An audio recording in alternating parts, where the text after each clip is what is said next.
to us. It's very, very clear and simple. Okay, thank you. Oh, yeah, clap for him now. He tried. He tried. Okay. And next, is there a mic for him? So I won't be moving around too much. A second mic, please. Is anyone with it? Okay. All right. Sorry, do I have to come? No, you can say that. I think people can see you. Okay. Yeah, within some minutes, let me say seconds, without wasting much of your time. Yeah, 2 minutes. I am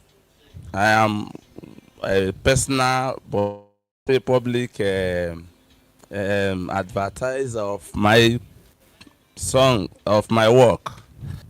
Yeah, I do create music and let people know my my music and fight for label. Yeah. I'm a nice artist with a little interesting motive and moves on my musical tags, and I want people to follow my hashtag, my handles on the social media, and my stage name, CR. Yeah. Wow. Wow. All right. Does anybody, if you were an investor, that was about 1 minute. 1 minute and some seconds. Okay, let me just walk into the crowd and ask. If you're an investor, would you invest after hearing that? If you're a music label, producer and owner, that kind of thing. After hearing that, would you invest? As for me, the way he is presenting the pitch, I will lose him. I will lose interest because he's not sounding like somebody who's sure of what he's presenting, and he wasn't articulating very well. In fact, if I'm in a hurry in that elevator, I'll tell him, "Excuse me, please. We'll talk later," and I'm going to ignore him and go. So for me, it's not a pitch. All right, thank you. Wow. A lot to take from that. Anyway, what he said is too is not okay. To him, it's compelling, but to me, it's not convincing. First, he didn't mention any name of the album or anything, the name of his music or album, and he didn't even tell any potential investor any of his social media handle. Okay, if he said that we should visit, where are we visiting here? Where are we? So there is no place to. There's no. He didn't elaborate where we will visit. Nice. All right, thank you. Thank you for that feedback. Okay, so yes, let me ask you. Pitch yourself, your business, what you do. Hello, everybody. I'm Emilie, and Horachukwu Emilie in full. And what I do is I'm in the content in Enugu State, pretty much doing from content writing to copies for advertisements and marketing. If you need your products to reach the right audience with a business developer over there, and you needed something creative from videos to copies on social media, from captions to what the designers are going to use, video scripts, etc. That's pretty much what I do. And then I have worked with TEDx Enugu to bring the TEDx Enugu 2025, worked with the Obiagu speech series that happened, I think, last week. And then I worked with Web3 Conference Enugu, and we are doing Enugu Tech Fest in 2026. And then I'm also a voiceover artist and voice actor. Thank you. You see? Wow. Oh, you see? That was a beautiful one, but he just said it himself. He didn't mention where you can reach him. So after you're finished selling yourself, all right now, see you later, bro. I just wanted to know that about me. I'm pretty cool. And then you forgot to tell them where they could reach you. But you could see the reaction from the crowd. Does anyone have anything to say? Or the clap is enough. He has told us, okay, you have something to say. Okay.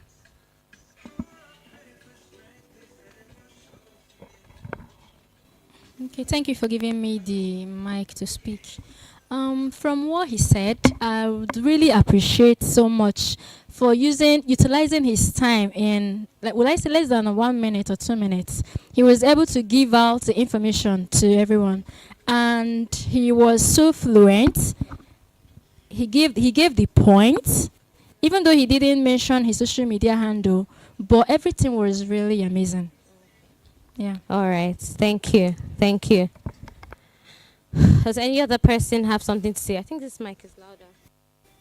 Please, when we are speaking into the mic, I don't know, maybe this mic doesn't really capture voice, but you have to really be close to the mic, because if you're speaking like this, you get, it's not picking your voice. So please, yeah, just a little bit close to your mouth. All right. Who's the last person? Okay. In fact, I expect your own to be, because you already got an expo from everybody. So, yeah. Good afternoon, everyone. My name is Daniel Chidera Ani. I am the CEO and founder of Chidan Store Global Digital Marketplace.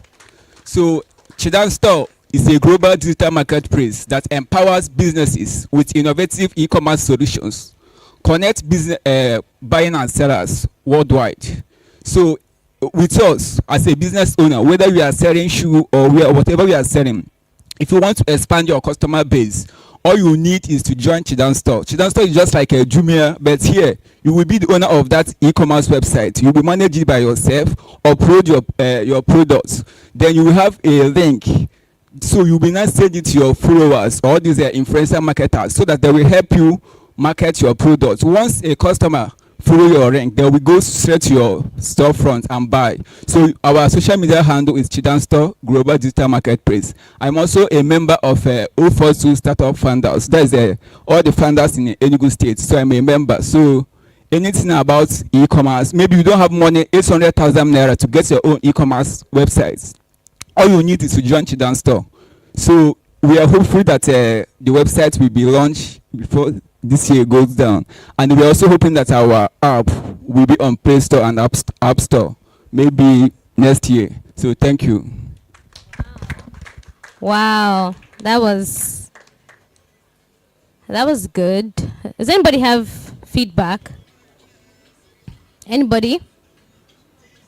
Yeah, I feel like you gave it your shot, and I mean, you shot your shots, and hopefully anyone who can come through for you will definitely, like, you shall hit the points. That's what I'm trying to say. Don't mind me, I'm beating about the bush, but yeah, hit the points. Well done.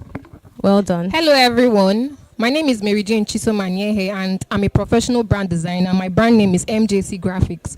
So I'm a professional brand designer who helps companies, tech startups, and other entrepreneurs to create visuals that don't just look good.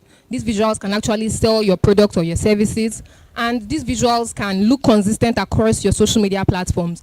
You don't have to hire a social media designer that would be creating designs that, let's say your brand colors are green and white, and the designer you hire would be creating designs that contain pink, blue, purple. No, they won't be consistent across your social media platforms. And when you hire me, I would create designs that align with your brand's values, your brand guidelines that contain the typography and the colors that are supposed to be used to create your designs, and they will be consistent across all your social media platforms. That way, when people come across your designs, they can easily recognize that, okay, these designs actually belong to this brand, and they won't confuse it with that of another brand. They can easily recognize that, okay, these designs are yours, and these designs are functional in such a way that they easily convert. They are designs that would make people to stop scrolling, and they would actually want to see what you have to offer. And I've worked with companies, I've worked with tech startups that have launched apps. I've also worked with other entrepreneurs on one-time gigs. You can hire me on one-time gigs. You can also hire me on a contract basis. And I'm also active on TikTok as MJC Graphics, MJC_graphics. I'm also active on Twitter as MaryJane_Anyehe, on Instagram MJC_graphics, and LinkedIn and Facebook MaryJane_Anyehe. You can also send me an email at anyehemaryjane@gmail.com to work with me. And if you want to contact me directly on WhatsApp, my phone number is +234 8115576781. I eagerly look forward to working with you, and I can't wait to hear from you. Thank you so much for your time. All right. Wow. People have ex, no. And Kechi said she wants to market herself. You too. Oh, you see them. Well, I don't blame them. They are working. So good afternoon, everyone. My name is Inke. They are Otedola. So I want you to market yourself like you're talking to Otedola. You want him to put millions of naira in your business. So it's not this is Otedola. As I was looking at them now, this is Otedola. And you have 2 minutes to market your business. Okay, good and convince him. Hey, oh yeah. Good afternoon. My name is Nkechi. People knows me as NK.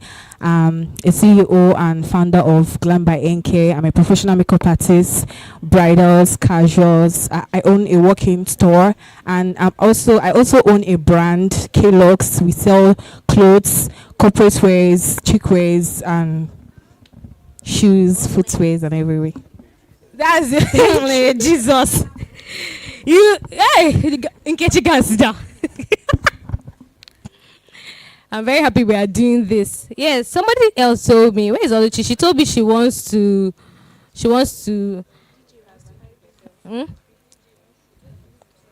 We should hurry. There's no time. No, we started late. We started 1 hour after intended time. So, DJ, you say you want to also sell your market. Oh yeah, now come, hurry. There's no time. 2 minutes. You have to, you know. You not hear when I was saying who makes music? I was busy. Oh, busy boy. Oh yeah, now. So my name is Ganiro, Ganiru, as in go forward in Igbo, and I am a musician. I'm a singer, songwriter, rapper, producer, mixing, mastering engineer, or anything music, man. I write songs for people, I write songs for myself. How you can reach me? Just search Ganiro on Google and you will see me. Thank you. All right. So that was 27 seconds. If you heard that, would you want to reach out to him? That's you. I'm asking the real $10 that are here. Yes? Would you want to reach him? Are you sure? You are just saying yes. Huh? Will you be convinced that this guy is good? Oh, if you didn't hear his workings and he just, like I said, stuck in an elevator. No problem. All right. Hi, good afternoon. I'm Oluchi. So I'm a business girl. Like I'm a hairstylist, by the way. So I install frontals, do bridal frontals too. So if you want to reach me out, you reach me out in my business page, Styles by Luchi. That's my usual name for like all my social media handles, my Instagram, my TikTok, and yeah, that's just it. Thank you. All right. That was 24 seconds. Yeah. 24 seconds. Okay. If you heard her, would you want her to lay your edges and fix your frontal or your babe's frontal? If you heard her, you don't have money. You don't have babe. Hey, this is $10 safe. Oh yeah. Would you want her to do somebody's frontal or like that you know of after hearing that pitch? Are you being sentimental because she's here? I want you to be real, like, because this is real life. One day, by God's grace, everyone in this space will be big men and big women. You own your own companies, for real, and you have hundreds of workers under you to, assist and stuff. And you have people coming up to you to, pitch their ideas. Sir, please, if you can just be my destiny helper. You need to know now what you're looking for. All right. Yeah.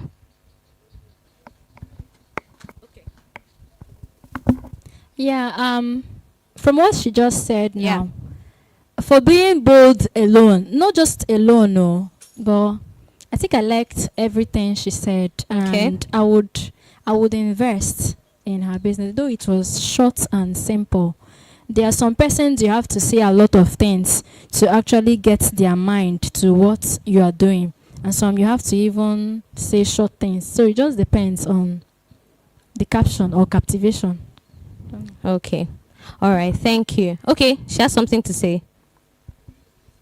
Don't forget to introduce yourself. Okay, good afternoon, everybody. My name is Princess. Okay, sorry. Can you see me now? Yeah. All right. So if I was to invest in her business, I would still need to. There was no detail. I don't know if she's hearing me, but I mean, there are many hairstylists everywhere, and they all lay frontals. They all do the usual. Exactly. I would say she should say something that would make her stand out or sound different to the next hairstylist. It can just be maybe someone she has worked with, or something she can really do well, or just something that would make me remember her when I think of a hairstylist. Oh, I met that hairstylist somewhere. Not just I'm a regular hairstylist and I lay frontals and I prepare brides and all that. So. All right. Thank you. Oluchi, did you hear? You didn't hear everything. Okay. She basically said you should say something that would make her remember you, because there are many people who lay frontals, who do bridal hairstyles. So if you can say something that would, captivate her, grab her attention, that would help you into that kind of thing. So I took it upon myself to go to ChatGPT, our trusted friend, so to help me come up with pitches. And I didn't just say come up with a pitch, because ChatGPT will give you a very plain answer based on the kind of prompt you give it. So, are you sure they should not be passing here because of it's okay? All right. Sorry, my mind's everywhere. All right. So, basically, I've forgotten the prompt, but I know that I went into details because, like I said, and I don't think many of us put that into consideration. You are Otedola. You are Dangote, you are Don Jazzy. People, or your DMs are flooded. They are full. People are always telling you, I'm a hairstylist, I'm 26 years old, I'm from Abia State, and my names are Azomta, Oluchi, Chisom, Success. But they call me Sucky for short. And you don't know. Hey, God, you see. Oh, Jesus.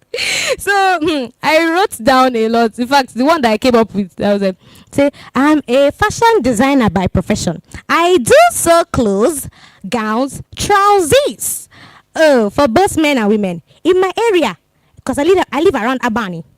In my area, they know me very well because of how good I am. By my business name is Chi Sews. So you are there telling them, like, you're just, it's not giving, let me speak our Gen Z language, it's not giving outstanding, it's not giving out of the box. You need to say something that will grab their attention. Now, I did one for a makeup artist. Makeup artist, listen, I did one for makeup artist. I said, you're a makeup artist, give me a pitch. I prompted it to give me something that would be outstanding. To me, this was outstanding. Now, this is it. You're talking, you're in the elevator with that person. You start with, faces tell stories. I rewrite them. Give me a bare face and I will show you a version of yourself you didn't even know existed. Not louder, not masked, not just elevated, enhanced, unforgettable. I don't just do makeup. I create memories. The kind where someone looks in the mirror and pauses. You will stop. Because suddenly they see the person they feel like inside. My work is a bridge between confidence and presence.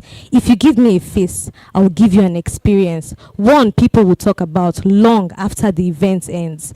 Now, when you finish saying that, you can now say, see my handle, this is my number, or this is my card. This is why you should always have business card. Because if they may throw your business card away, but at least have it. Because it's not everybody that will start. They are busy men. They won't start putting your number inside. It's not them that need money from you. You're the one that needs money from them. Hey. So it's good to have your card, because they will just say, all right, my PA, take his card. You don't have card. You'll be looking at them. Just take my number. Zero. They will not think you're serious. Card is not hard to make. Have a small card. Even if it's a cheap one, just have it. Then I did one. I want to be fast so that we can move on. I did one for a music, like an artist. You meet Don Jazzy. So you start.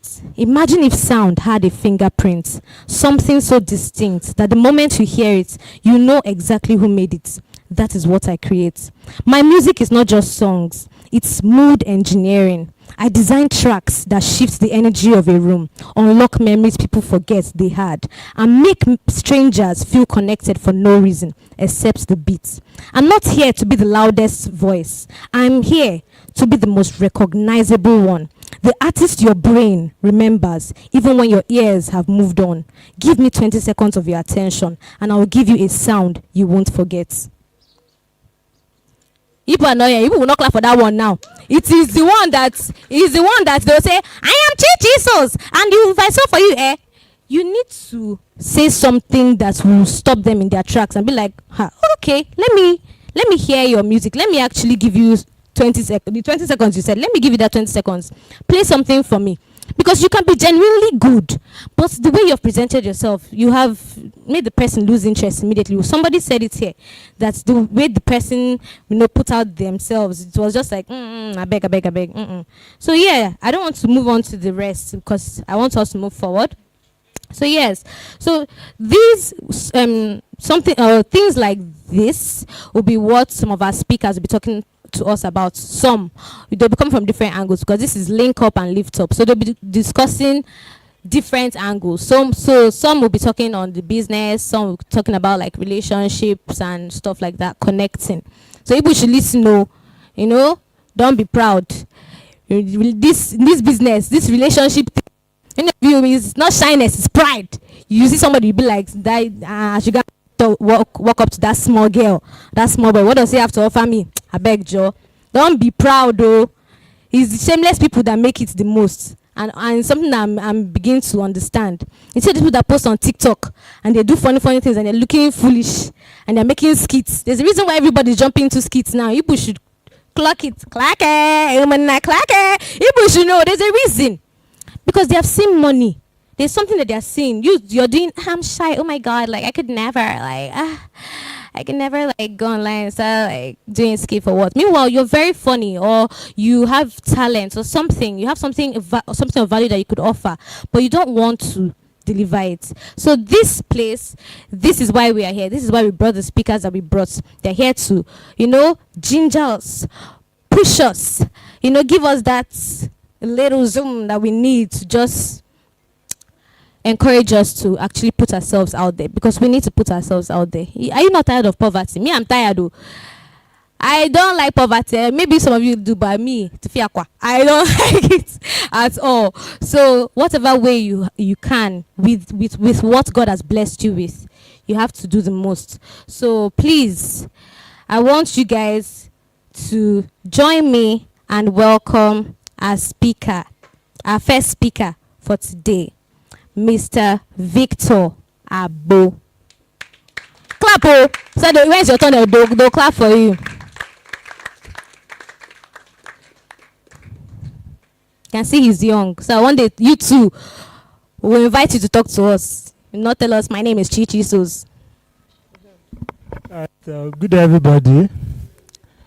Yeah, so my name is Agbo Victor Chibike, and as I'm seeing a lot of young faces here, so I'm a Gen Z like you. I just recently graduated from University of Nigeria and Nsukka, and I studied electronic and computer engineering. Yeah, so that's on this side. And then I'm also a LinkedIn branding specialist. So that's a disclaimer. For this session, you are going to be hearing about LinkedIn. How many of you know LinkedIn here? The social media platform called LinkedIn. Yeah, it's a social media platform called LinkedIn. Okay, so yeah, that's a disclaimer because I'm going to be mentioning it a lot. So now the theme for today is Link Up, Lift Up, building healthy connections in life and career. So, but me, I'm going to be coming from the social media aspect and online presence aspect. So now, it's going to be interactive. I'm going to ask questions. So when I ask questions, please respond. We are not preaching, okay? This is Hangouts. It's not a conference or anything. So I'm going to ask a simple question. Is there anybody here that has met someone online that has helped you more than people in real life? Is there anybody here? that have met someone online that has helped you more than people in real life? Anybody? Is there anybody? Okay. You are that person. Okay. So don't be shy. We are together. You get so. Like I said, I'm a student, or I just finished. I'm a graduate. So, as a student, one of the things that helped me in school was the people I knew. Do you get? Was the people I knew. And so, like I said, I've been building my brand on LinkedIn for 3 years now. Yeah, 3 years. Next year, will make it 4 years. And in these past 3 years, I realized, I was thinking the other day when I got this topic, and I realized that most of my friends are actually online than offline. It's weird, right? How do you have more online friends than offline friends? And most of these people are people that I've never met before, but we are this close. And because of these people, I've gotten multiple opportunities just by meeting these people online. So when you hear link up, lift up, it's two-sided. And we're not talking about matchmaking here. It's not link up, go and be toasting girl. That's not what we're talking about. Link up in the sense that you meet people and then lift up. When you meet people, you guys lift each other together. How do you do that? By sharing opportunities with each other. So there's a very, very, I will not call it a sad reality, but it's the world we see ourselves right now. In this day and time, you need people. Do you agree with me? You need people. Of the things now, you must know someone. It's just the fact. You must know someone. Do you get? So people are your access. Without people, you can't access some things. Relationships too. Without relationships, you're already on the losing end. The fact that I'm going to call someone out, he might not like it, but my classmate is here, the guy at the back. So the fact that he's here and he knows me is already an added advantage for him, because it's a very, very good relationship. We are very, very close. And now in future, there's no way I will see opportunities and I will not pass it to my guy if he's good for it, just because he knows me. Had he didn't know me, he might not even smell that opportunity. Do you get? The same way on LinkedIn, like I said, I'll be mentioning LinkedIn a lot, so bear with me. That's where I know and that's where I'm used to. So on LinkedIn, I'm a designer, and so shout out to MJC Graphics. I came across your profile the other day, so I'm going to give you a follow. Yeah, before today. Yeah, so I'm going to give you a follow. I like what you're doing. Well done.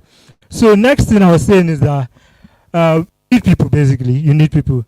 And then I was saying that on LinkedIn, for the past 3 years, I've not applied for more than 3 design roles for the past 3 years. But I've been getting jobs. How does it happen? By the people I know, the people I network with. So there are a lot of people, you are on social media, you just come there, you post, and then you run away. Or, okay, let's do a quick check-in. How many of us are active on social media here? How many of us are active on social media? Please, I go point hand. I know everybody does social media. I mean, because I speak English. How many of us are on social media, please? Sharp. If you posted this week, raise up your hand. You posted on your social media this week. Am I seeing a hand there? Sharp. 1, wait again, 2, wait again, 3, 4, 5. Just 5 people. Okay, plus me. Okay, 6 plus me is 7 on social media. Okay. If you posted this December, right? Yeah. If you posted this month, let me see your hand. More than once this month on social media. Sharp. I like more numbers. So, like I said, I've not applied for more than 3 roles on LinkedIn in the past 3 years because I network with people. By God's grace, I've posted for more than 300 days this year on LinkedIn. And each day I post, I meet new people in my comment section. I network with them. Some of you, when you post, you don't even check out who is checking you out. You just post and then you go offline. When I post, I check the people that are commenting. Some of them from the comments, we take it to the DMs. That's how you build relationships. You don't just come online and post. Like there's this thing, please, from today. I don't want to be seen. We are active on your WhatsApp. That thing is very, very, I don't know, it makes you, or the one that used to bust my head is, if you don't buy from me, I'll go back to the village. What do you mean? Like, are you begging me to buy from you? I need you. Do you know that as a business person or as a creative, we need you more than you need us? Do you know? You feel me, right? You need, as a designer now, you need me more than I need you. So I'm not supposed to be begging you. If you don't patronize me, I will go back to the village. That's very, very, when I see people do that thing, I just write off the person because it shows they are not serious. You're supposed to be able to present your value and show people why they should actually see that you are the best at what you do. Do you get? So please, from henceforth, don't beg on your WhatsApp and say, if you don't buy from me, I'm going to the village. You will go to the village and nobody will beg you. Do you get? So that's on the other side. So I would just say access is what relationship is one of the greatest currencies right now, the people you know. And then how do you show up on social media in such a way that you meet new people and link up basically? I will just give you 4 ways that I've done it as a person.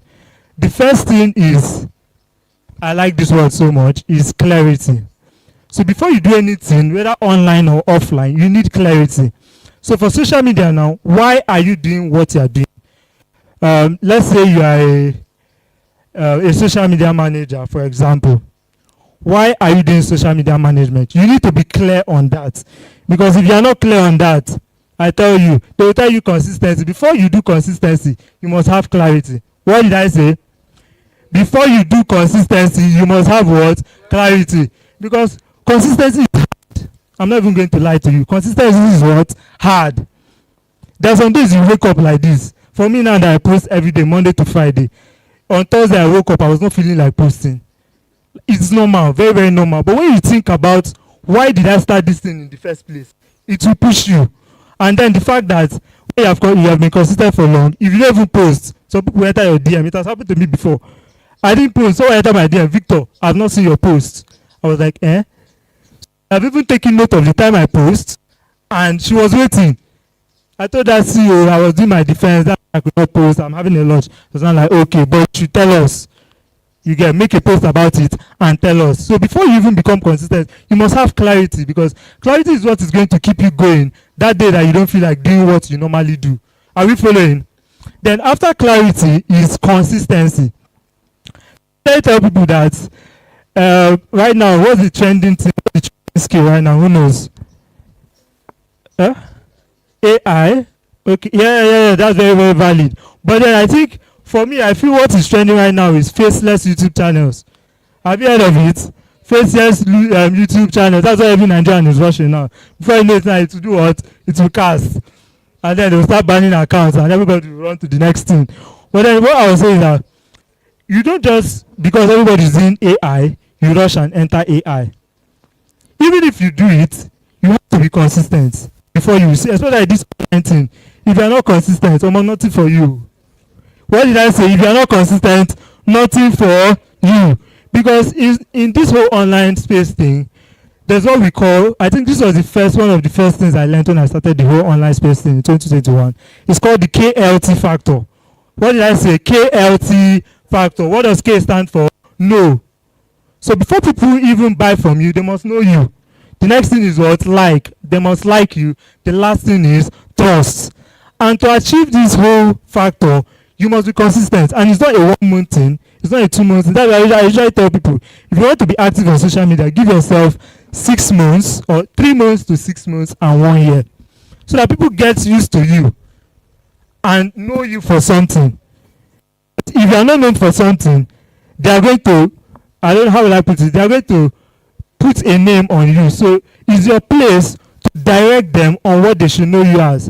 So right now, if you come to LinkedIn now, what they know me as is the LinkedIn profile optimization expert. So I help people look the part on LinkedIn and attract their kind of audience. That's basically what I do.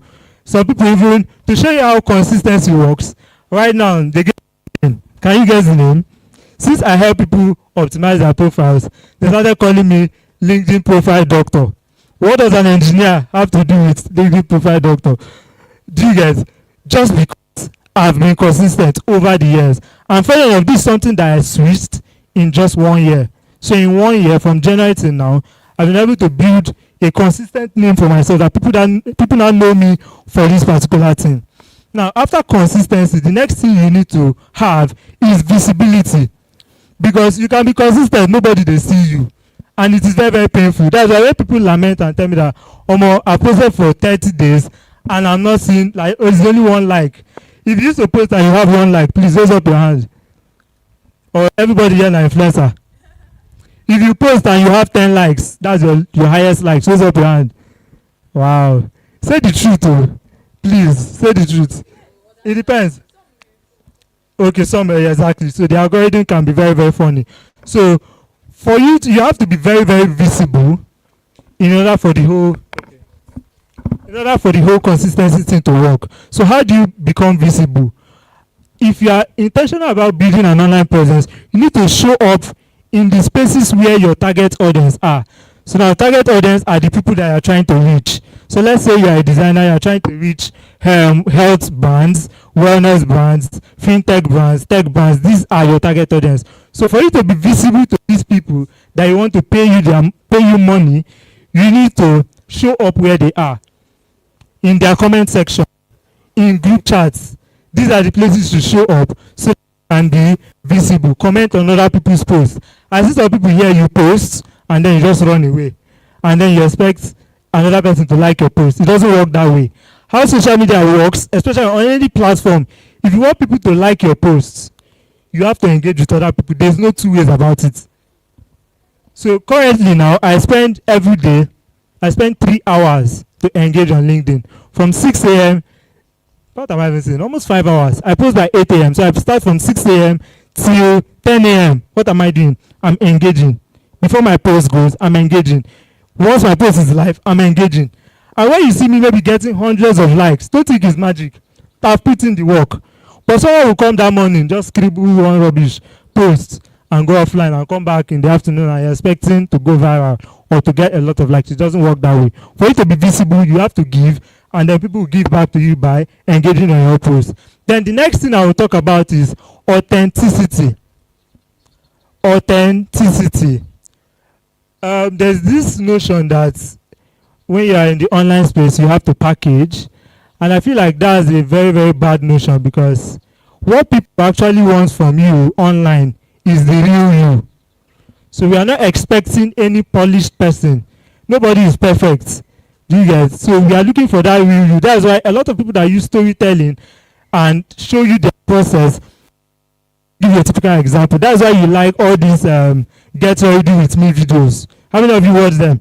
Where an influencer is doing get ready with me. You see the person changing up, entering the where he's going to. You like all those kind of content because it feels like you know this person.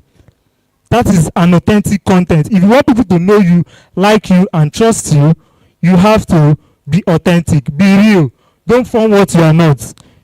Share your stories, the ones you are comfortable with sharing. Because I see a lot of people, when they hear share your stories, they start sharing sad stories so that people come to the comment section and start crying for them and maybe give them money. It doesn't work that way. Share stories that you are comfortable with, and always try to tie the story somehow back to what you do. Because I don't know about you, but for me, I came online to make money. Do you get? I came online to make money. This whole public speaking and other things I do came as a side thing. I just came to make money as a student in my 200 level. I didn't want to be calling home every time. I just wanted to make money for myself. So you have to be real. Share your stories, share your experiences. That's what makes people connect with you. Are you following? Good. So let me give you a typical example so that it doesn't feel like I'm talking too much. So yesterday, I posted something on LinkedIn because I posted about this event on my WhatsApp status, and my dad saw it, and then he commented on my WhatsApp status, and then he was hailing me and prayed for me that the event is going to be a success. So I shared this on my LinkedIn yesterday, and the reactions were crazy. The reactions were what? Crazy, because that was a very, very authentic content, because it's not all parents that support this whole online thing. Hope you are aware. It's not all parents that support it. If you are always on your phone, they think you are doing what? Yahoo. But when you get workings, they will believe you, isn't it? But when you are still in that struggling state, maybe you don't have any clients, you are always on your phone, they'll be like, what is this person doing? When you don't they see small money, they will start believing in you. So I shared that content yesterday, and my audience went crazy. Like till today, I'm still getting notifications from that post yesterday. So that's just an example of an authentic content. Now, how do you actually link up? You attend events. So I attended an event in my church last month, and then I was part of the panels. So they asked me, what one advice you would give to an undergraduate? And I didn't even have to think twice because I already knew the advice. And it's the same advice I'm going to give here. As a student, if you're in the university, I would advise you, don't do only school. What did I say? Don't do only school. The fact that I've gotten a lot of opportunities for myself up to today is because of the fact that I didn't do only school. I built myself in school. I attended events. Like, there's no events in UNN. I don't know. The person that invited me for this event, I don't know where she is. She will know what I'm saying. There's no event in UNN from 2021, as long as it's a tech event or something like very, very meaningful, that you will not see me there. Either I'm volunteering, which gives you an edge. When you volunteer, you have access to the organizers of this event. You have access to people. So it's either I'm volunteering or I'm attending this event. I'm not just attending events, because that's what people, is like a trend now. People just attend events so that they'll go to the, what do you call that, in the backdrop and get a snap picture and come and post for us on LinkedIn so that they'll get likes, or just post on their social media. It's beyond that. For me, I go to events most times, not even hear what they're actually saying, but to actually meet people. Yeah, so you attend events, join communities that improve your growth. And when you join these communities, don't just be dormant there, be active. Let them know you. I got my first speaking engagement in my third year just by being active in LinkedIn local UNN community. Just by being active. They knew me, and the convener was like, she's in Enugu, she will not be in Nsukka. There's this event, they're looking for a community member to speak. Will you go? And that was how I had my first speaking engagement. Second one, the same thing, and like that it has been. By attending events and meeting people, the person by your side right now, the person by your side right now might be the one that will give you a life-changing opportunity, and I'm not even capping. The person by your side. So whenever you come for events like this, be intentional about meeting people. And then when you meet people, it's not to collect number. Very, very important. That's a mistake a lot of people make. You come to events, you just rush. There was an event I went for. There's this guy, he's also like me, he attends events in UNN. He came to that event, he was just collecting number. He would just be collecting number. I called him, I said, this number is when you collect. What did this and do? Do you actually follow up these people and do this? Because you might collect a number, you might collect my number now, and after today I've forgotten you. But there are some people that I've met at events, until today we are still talking. Like the person that got me this opportunity, I met her at an event. Do you see why it's good for you to network with people and link up? I met her at an event, and we've been in communication. Had it been we just exchange contacts, we don't even talk, she will not remember me, even if I'm good at what I do. But because of that relationship is there, she was able to recommend me for this opportunity. So the take home there is, when you attend events, intentionally meet people, tell them what you do, especially even tell them what you are open to. If you are looking for roles, open your mouth. Shiners know they pay bills. I've seen where he's paying bills. Let me know. He doesn't pay the bills. If you tell me 2 years ago, or no, what am I even saying? If you tell me in secondary school that I will be speaking at events, I will not believe it. My parents are even shocked that I can speak at events. Do you get? But because of meeting people, attending events, it just happened. Do you get? So when you attend events, meet people, tell them what you do, tell them what you are looking for out of this relationship, and then nurture the relationships. Don't just store number. You are not doing contact gain. When you meet people, once in a while you check up on them. Try to offer value, especially if the person you meet is someone higher than you. Try to offer value to that person. How do you offer value to the person? Let's say you meet a very, very big influencer, and you are a video editor. How do you offer value to this person? You might be following up the person on social media. Then once in a while you just check with the person and be like, is there a way I can help you with editing short videos? What are you doing? You are keeping that person, you are making sure that you are on that person's mind. And if the person sees any other big opportunity, you are the person that is going to be on the top of mind. There are people now, if you ask me to recommend social media manager, someone has already come to my head right now. Why? Because we are close. Like we talk almost every 2 to 3 days. Do you get? So you nurture this relationship. Don't just store contacts on your phone. And the last thing I'm going to say is the next. Let's stand up, please. Let's stand up because I'm done. I don't have a lot to say. Let's stand up. And also, I have a gift. I have a gift for 2 people here. So I'm going to be here to the end of the event by God's grace. And I'm looking forward to having a conversation with as many people as possible. And depending on how our conversation goes, I'm actually going to be giving out a free 1 hour.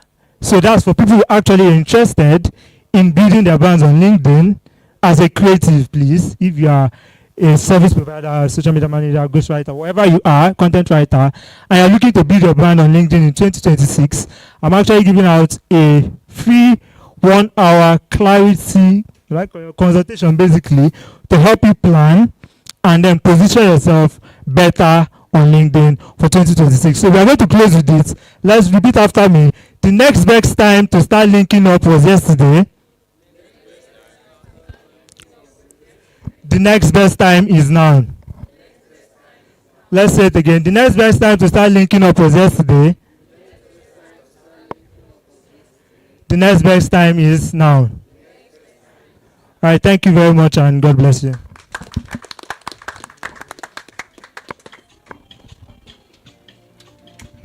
Wow. Thank you so much. That was beautiful. And I said that was beautiful because I was actually listening. So in case some of you are like, that was beautiful, that was beautiful, somehow you're not here. I was hearing everything he was saying. And that was actually so beautiful, very enlightening. Please, can you give another round of applause? Thank you so much, Mr. Victor. That was amazing. Some things I picked from what he said was that we should be consistent. Consistency is key. If you're up today, down tomorrow, up today, down tomorrow, down 7 days, up 1 day, it won't work. You're not a Nepo baby.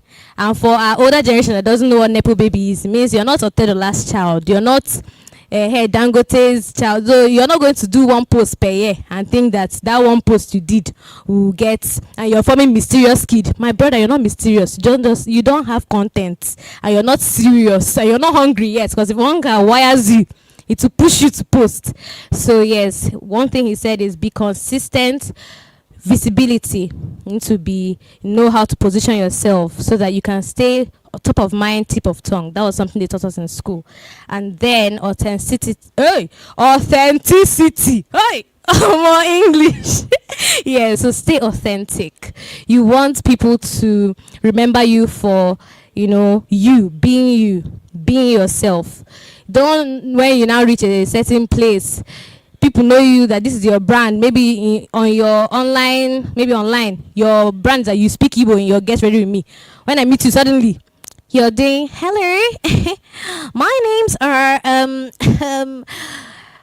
Zomta, Oluchi Chisum, Success. But for short, they call me what? Saki. You suddenly accept that. Please stay true to yourself. So that was basically what he was saying, and it was just beautiful to hear. And so, who else? Who else learned? Because me, I know I enjoyed myself. Who else did? Ibu did not. I don't understand this. Ibu, your energy. Yes, he's nodding his head, but it's for them. Oh, he's one of the speakers. Okay. You get more serious too. I love that energy. So yes, I loved everything about it. And just to spice things up a little bit, we have a spoken words presentation by Emery. Please clap for him. Give me a round of applause as he comes up to give his spoken words rendition. Okay, sure.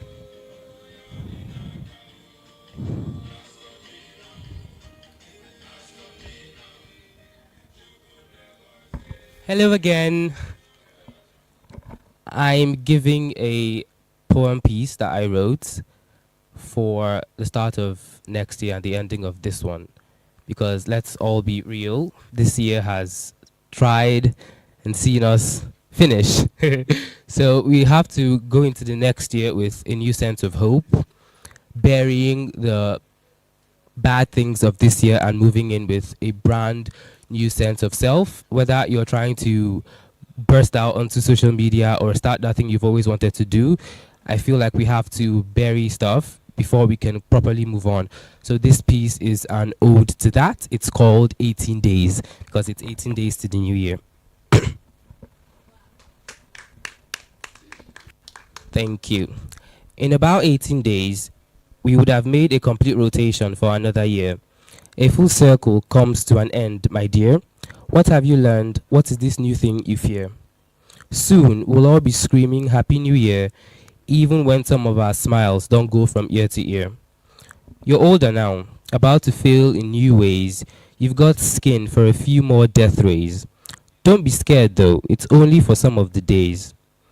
You're ready to find out why love looks different in every eyes, why even when you love with all that's left, you still lie. Let's see now. There's some who couldn't join us today, some who didn't know it would be their last hip hip hooray. Some who won't get to see the new year or face all their fears. There's some who left along the way. I'm still angry and sad, I must tell you today. There's some you don't want to see in 18 days, not because you wish them ill, it's just because of reasons who you can't spell out today. To you seated right here, I'm really happy you're here. So sit tight, get comfortable. I'm Emily, and these are my words. In about 18 days, be sure to thank Big 25 for all the love. Shake her hands and let her go, softly, so you don't have to mourn as much. Feel the new breeze and turn her gently away. Remember the tears from joys and all the hours you spent not knowing what was. Even though she overstayed her patience, she had us living in one too many scars. She didn't stay long enough. She didn't stay when I hugged my mom or when we had so much cake we couldn't see the floor. She didn't stay no matter how much I stayed. The happiness and longing tears. It's all coming to an end just in time for a new year. Look back often, I must tell you, in pictures and shared arts, but look forward always. Twice, thrice, too many times that even you can't count. Look to the future because that's where you're going. Let's set new goals to meet more people, eat more food, and forget about scales. Let's plan to laugh more so our eyes wrinkle. It was 18 birthdays, 19 really, a tongue through his teeth and kisses that felt like New Year's, a couple of glimpses of what should have been, jobs we couldn't get and ones we just didn't get. Poetry, poem, lines like dreams, books with new seams and sweaters that were exactly as real, dreams buried, excavated, lost, found, even forgotten, scary nights with starless skies, pretty lies and business ideas we didn't let reach the skies. Well, big lives don't always show up in big screens. Maybe they are somewhere in quiet screams, through the seams of rain-soaked sweaters, while it seems like there isn't one more strike past 3, we must all believe, if you hear me.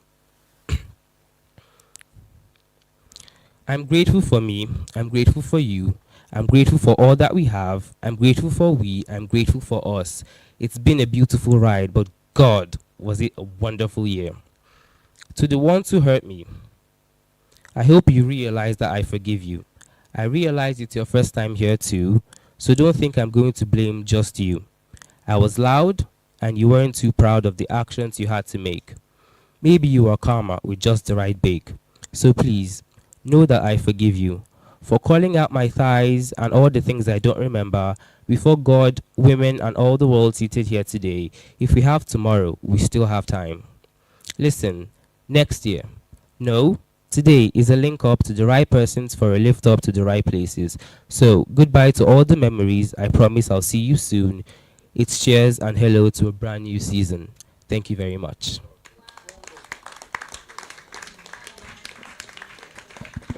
Thank you so much, Mary. That was beautiful. Wow. If I had 1 million, I would dash you for real. No, for real. Like, I'm not even capping or anything.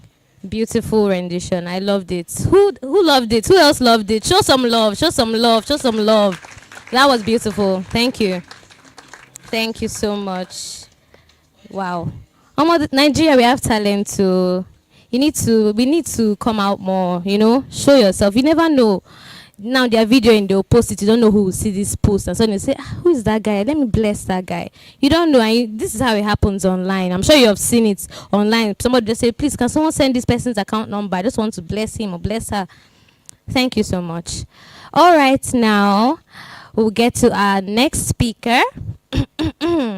He's here. He has been nodding profusely here at he has been nodding profusely at everything that's been said. So it's his turn. So you better give him back his energy. Or not profusely when he's talking, whether you agree or not. Just keep nodding. So please join me and welcome Mr. Onyekachuku Asadu. Nod and clap, nod and clap, nod and clap, nod and clap. Okay. Thank you very much. Good afternoon, everybody, and Merry Christmas in advance. Am I talking to Merry Christmas in advance now? Is it because it's 2 weeks away? It's 2 weeks away, but we're in the mood. I'm in the mood already. You know, I was telling my wife the other day that I love December. You know, not just because people have to go home and there are reunions and all of that, but there's something special about the season. And I am very thankful because just like the poet noted at the beginning of his recitation or rendition, being a Nigerian is tough already, whether you think you are doing well or not. Because even if you are doing well, you have people who are around you, family members, friends, you know, so it's tough alone. So if for nothing else, let's just be thankful that we're alive till this point. I lost a very close friend of mine. She died last week of cancer. And it's been horrible for her family, her husband, her children. And I'm like, so we have this prayer group where we get to pray every day. And one of us was like, well, while it's sad, it's also a pointer to us to wake up. If there's something you know you're supposed to do, you're not doing, get going with it. If there's something that God has laid in your heart, get going with it, right? And I want to appreciate the Victor, right, as your name, you know, for what he said. Not just about social media or building connections online. Your personal life. If there are things that you know that you should be doing, you're not doing. Maybe 2026 is the year you need to wake up and be consistent and be your authentic self. So my name is Onyekachuku Asadu, and I'm privileged to be here. And even though Daddy and Mommy are not here, I must show honor to them. Can appreciate them. Let's appreciate them, please. Because if they did not say yes to God to gather young people, both male and female, we will not be here. I am here because I met a lovely lady several years ago who told me about the program and told me about a couple, peculiar couple, Akariwe and the Nkiru Akariwe. And I was like, I need to meet them and know who they are.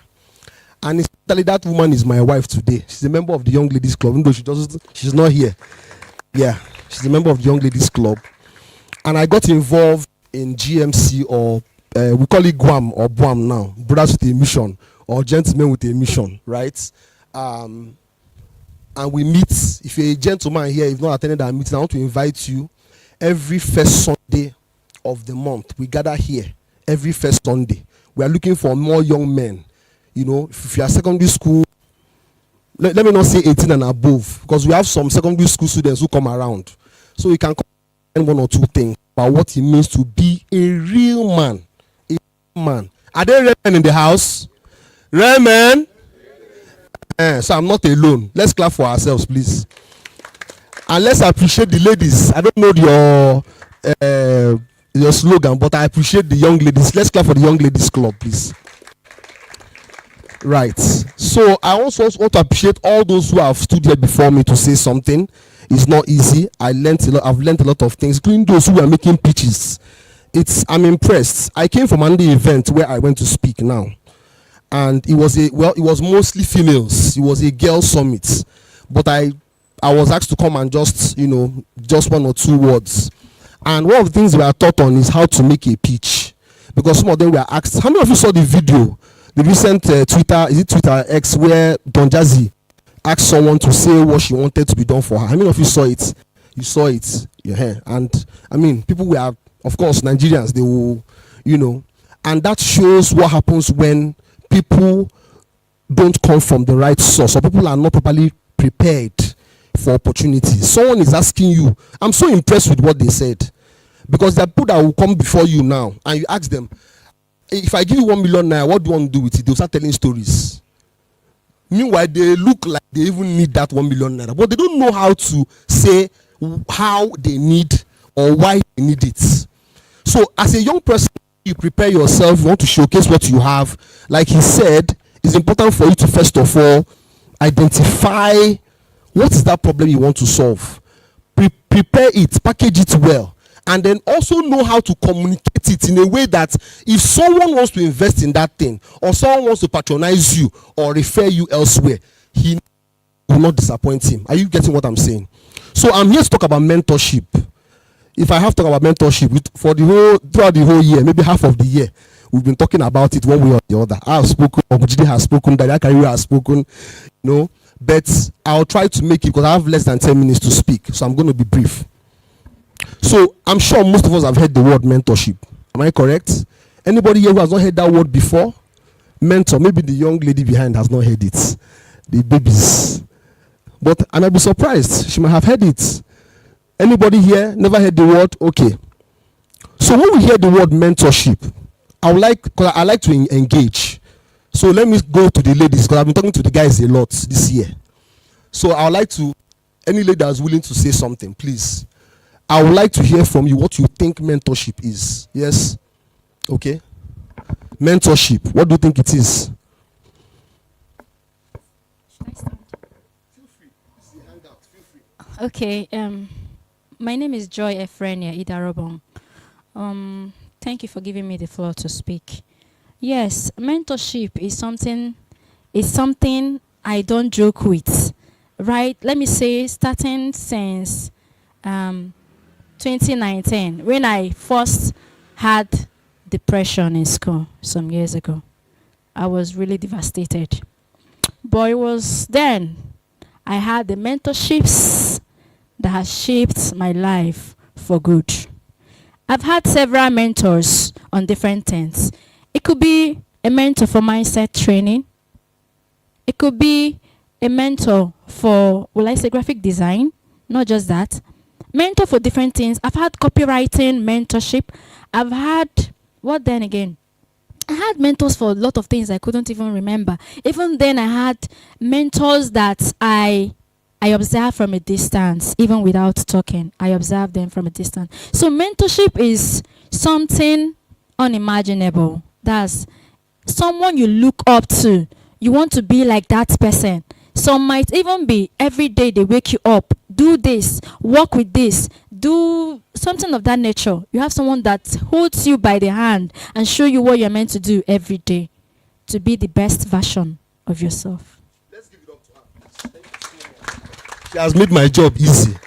So I'm going to just go straight, because a mentor is a guide. A mentor is usually someone who has more experience than yourself. Contrary to popular opinion, a mentor might not necessarily be older than you. A mentor might not necessarily be older than you. I was doing a postgraduate program some years ago, and I had PhD holders, because there was a subject, a particular course that we were doing that semester, and in my class it looked like I was the one that understood it. So imagine PhD holders coming to beg you, please, I don't mind taking you anywhere. Can you just break this thing down for me to understand? These are somewhere grandmothers. I had professors in my class. Are you getting what I'm saying now? That's mentorship. But because I knew what they did not know, you see now, I was able to do what? Share. And it helped me to become more humble. Because if someone who has already gotten to the apex of some of them gotten to the apex of their career, comes to you and says, please teach me this thing, it means that, you see, you don't take anything for granted. So mentorship is a relationship that you build with people based on the experience they have or what they know that you don't know. That's mentorship. You don't need to break it down and speak too much grammar. You're not in business school. It's simply a relationship. So for it to be a relationship, what it means is that there must be something that you are looking for, or there's something that they have that you are willing to do what? You're willing to connect with them, to receive from them. He was saying something about meeting people. That's not about collecting number. So, you know, you made it advanced. Some people will just meet people to take pictures. I took a picture with Peter Obi. Those things don't move me. If I'm meeting Peter Obi, is it to collect number or to look for what can help his life? Because even Peter Obi needs help. Did you hear what I said? You didn't hear what I said.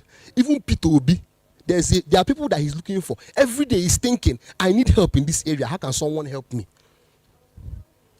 But the problem many young people make, sorry, I'm using young people. I'm also a young person, even though I'm an older young person by the grace of God. But the point is that the mistake we make is that we just want to collect number and we want to use people. And you know, this is a Christian platform. I hope you are aware. We are not a social organization. We're a Christian platform. So it is an error for a young Christian person who is under this assignment to come and want to know me because he wants to just get something from me. Because people have painted this picture that if you're a mentee, you're only there to collect. That's a lie. A good mentee has something to give. Did you hear what I said? I'm not going to use textbook style, so I'm going to touch as many areas as I can. Grab as much as you can, and then the Lord will bless us in Jesus' name. So a mentee looks for someone that has the quality of value. Sometimes, just like she said, you can have an accidental mentor. Sometimes it happens. I've met people, like I told you, I didn't plan to meet Kariwe. He's my mentor in marriage. So if I want to misbehave, God forbid, my wife knows who to call. I don't need to talk too much. If I try to misbehave, I have 3 men in my life who my wife can call at any point of the day. That thing that is doing me will stop by force. Why? Because I am accountable to them. Are you getting what I'm saying? So a mentor is also someone that you can be accountable to. What it also means is that if I am your mentor, we can't be playing. Are you getting what I'm saying? We can smile, we can talk, we can have some humor, but we can't be playing because I am in your life as your mentor to help you in matters of destiny. So a good mentor doesn't just, no matter how much opportunity I have to be with our founder, I don't abuse any privilege. 1 minute, 2 minutes, 5 minutes, I don't abuse it. Because even though he's not much of a talker, the words he speaks are powerful. The first time I met him, we didn't talk much. We did more of prayer. Imagine meeting someone for the first time.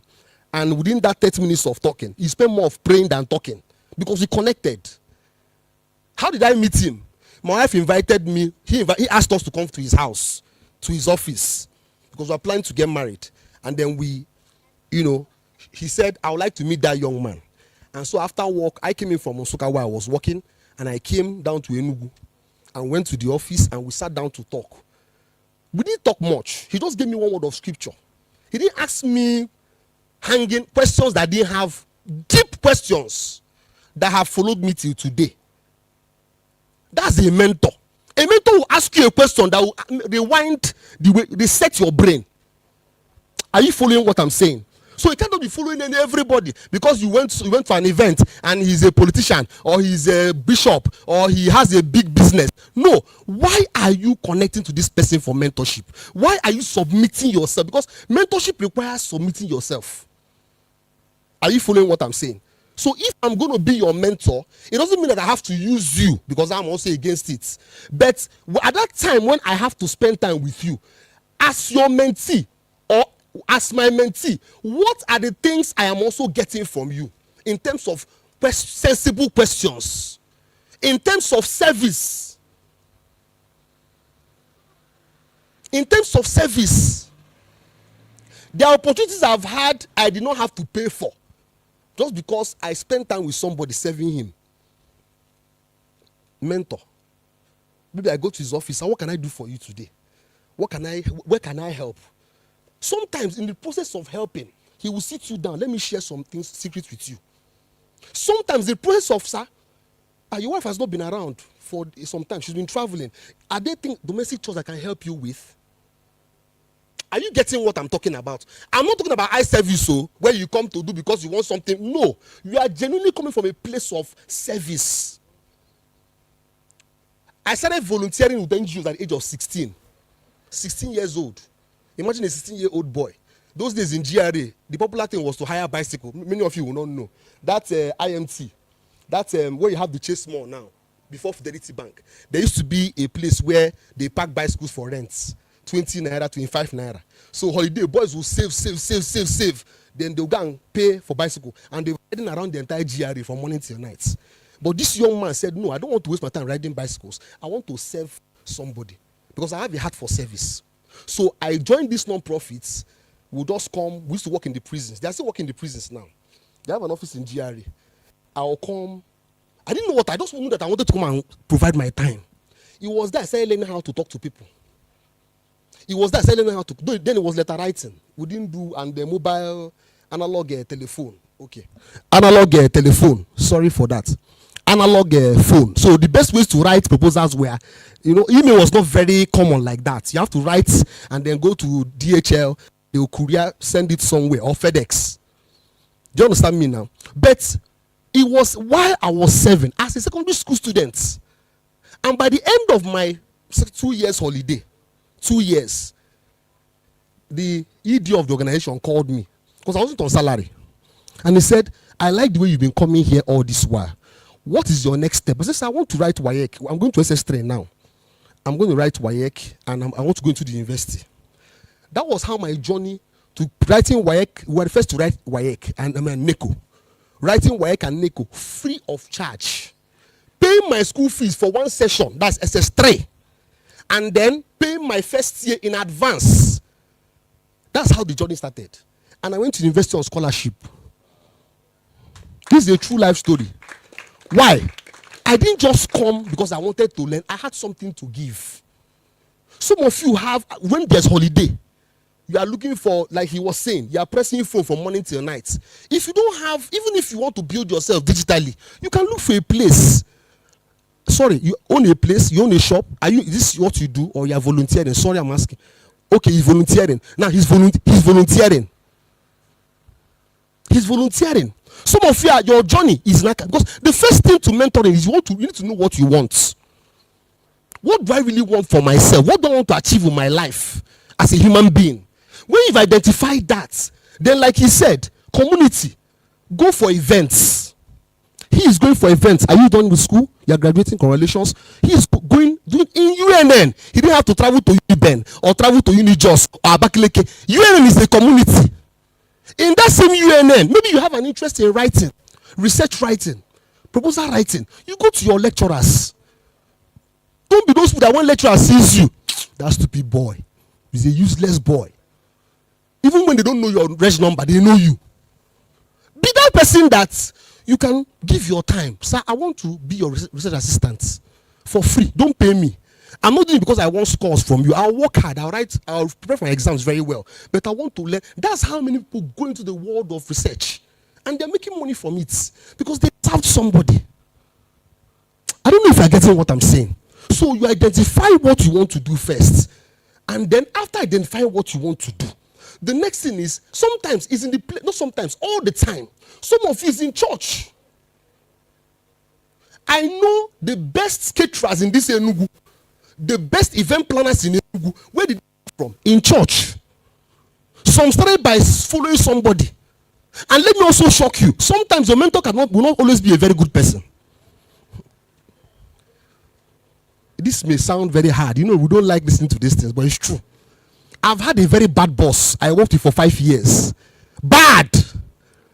But I always had my way. You know how? I knew her weakness. I knew it. I knew that if you were a humble person, so if I wanted to go on leave, people will apply for leave. 1 month, they won't approve anything. I want to go on leave today. I will apply. She will approve it. You know why? I knew how to appeal to her. I knew she was a very proud person. And I'm not trying to badmouth her. I'm just trying to state it the way it is, because some of you might be in that situation now. I'm not saying that you must be working under somebody who will be marching on your feet, insulting your father. No, that's not what I'm saying. I'm saying you need to apply wisdom, because what you are looking for, sometimes your next step to the next I mean, your entry to the next level is that person. And it's God who designs it that way. Some of the top caterers I know in Enugu that you want to use them now, it can't be 2-3 million. You have to pay for them to, you have to pay for them to even turn to your side, because government house is calling them. This is Christmas period. They are booking them up to Easter. So maybe till next year. I was listening to Obiasika. You know Obiasika? You don't know him, okay. Obiasika used to be a very top entertainment guru in Nigeria. Currently, he runs the Nigerian, there's this cultural institute, federal government institute. Obia. His father was one time Eastern Nigeria administrator immediately after the Civil War. Professor Asika. He's the top when it comes to music, entertainment. They were interviewing him. He said that Flavor has been booked beyond 2026. You know Flavor now? You don't act like you don't know Flavor. You know Flavor. They've booked him beyond 2026. So the guy is fully booked. This is 2025. We've not entered 2026. A human being has been booked. And it's not 1 naira to book Flavor. Are you getting what I'm saying? But it's from somewhere. Flavor was in actually out 2 days ago. Actually, where he grew up, the hood where he grew up in Enugu. Actually out after one. And he was appreciating the very man that gave him an opportunity, the owner of Toscana. He was appreciating him. But it was that Toscana that he launched out to become the Flavor that we know today. Service. So as a young person, you have energy, you have ideas, but many times your route to succeed is where? You're not talking, no. Am I saying something stupid here? It's service. But the problem is that we don't have that heart to serve. We want to make it now. A young girl who just finished secondary school was called. My wife was telling me, somebody called and said, we want to hire you from the village, just finished secondary school, to help us be a nanny. We'll get your accommodation, we'll feed you, put on a salary, all your needs are taken care of. All we need to do is watch our baby for us. Before they even said anything, she was saying, I want to know the kind of house you're going to live in. I want to know how much you are paying me. You must be so and so amount. A 17-year-old girl. 17 years. You're in the village. There's no plan of you going anywhere. And they're willing to send her to school. When the husband of the lady heard that, he told the wife, I beg you, we don't want kidnapper here. Let her stay in the village. Are you getting what I'm talking about? Some of you, you have older brothers and sisters in the city. Maybe Lagos or Port Harcourt or Abuja, who need your help. But you're here forming shoulder pad. It's a route to service. I'm telling you, these are little things, but I'm trying to relate. I don't want to go too far. I want to bring it down to us so we can connect and understand. He mentioned content creation. Please, if I have 5 more minutes, let me know, because I don't want to run out of my time. He mentioned content creation. Maybe you need to go to that your class who is a guru and submit yourself to him. Guy, I beg, no vex. I want to learn this thing. I have many ideas in my head, but I don't know how to push it out. Can you help me? Humility is a key to service. If you're not humble, you can't go far. I'm telling you the facts. Are you following what I'm saying? So it is very critical. That's for me, right? Thank you so much. Thank you. God bless you. It is very critical. I was saying that some of you have siblings. Maybe they are doing well. My wife can travel for 1 month and not be scared, because my children, I take so much care of them. I'm very good at taking care of children. Full grown man, Enugu man, Igbo man. The only thing that a woman can do, I cannot do, is to give birth and give breast milk. No, I'm not boasting. I'm saying the truth. I am domesticated. If I wasn't, my wife will not go the level she's going in her career today. She won't. But I understand that in marriage, we are working together. It's not a Lord and Master of the kingdom. Madam will cook. She will do everything. She will take care of children. But if two of you take picture 10 years in marriage, she looks like your grandmother. You're looking like a young man. Are you following what I'm saying? Because I understand that marriage, we are working together. Yet, I still have other things I'm doing. I'm busy. I have a non-profit I'm running. I just spoke at an event today. Why? Because I have an understanding. But do you know where I learned it? In my elder sister's house. I had finished WAEC. I didn't have anything doing around. So my mother sent me to Lagos, what my elder sister was saying. Her first child, her second child, I was one that took care of them because they know Lagos now. They live in mainland, they're working there on the island. So, Onyeka is here. I had to do it. So by the time marriage came and children came, in fact, as a young man, I used to go to children's church and offer service. I didn't know what I was doing. Now my own children. And I'm saying with all gratitude to God for the opportunity. I changed Pampers. I was there when they circumcised. I have boys. When they circumcised them. I was there, every immunization. I don't miss it. I don't miss immunization. Do you know where I learned all those things from? I learned it from Daddy Akariwe because he was like that. Are you following what I'm saying? It is in the place of service that you develop skills for where you are.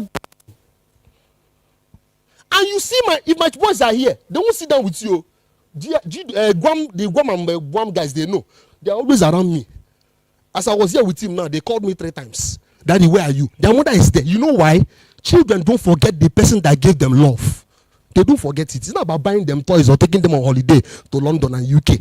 Were you available for them from the beginning? They don't forget it. School run, I don't miss it. I don't. Because I know that it is a responsibility given to me by God as their father. But I learned it somewhere in the place of service. Serving my own sister, blood sister. When you are doing it now, it's painful. They are wasting my time. Why are they even sending me all this message? Based, you don't know where you are going tomorrow. Are you following what I'm saying now? Now, mentorship, before I close, I said it's a relationship. It's a process. It's a process. As a young person, don't be in a hurry to go and make it so much. Because I've seen young people who have made so much money. They can't manage the money. You know why? Nobody taught them how to manage money. Do you know the reason why a boy in Onitsha who will make money after serving his orga, he will make money and he will sustain that money for a long time, more than someone that has PhD in finance? You know why? He has learned the street way. You can't cheat him, even with your PhD in finance. He knows how to manage. He knows the spirit of money. He knows it. But he didn't go to school. Why? He served somebody in Opi Weka. He served somebody in Ladipo. He served somebody in Onitsha Market. You are carrying, doing PhD in finance. Are you following what I'm saying? I want to be very practical. I don't want to do textbook knowledge here. So that we can understand.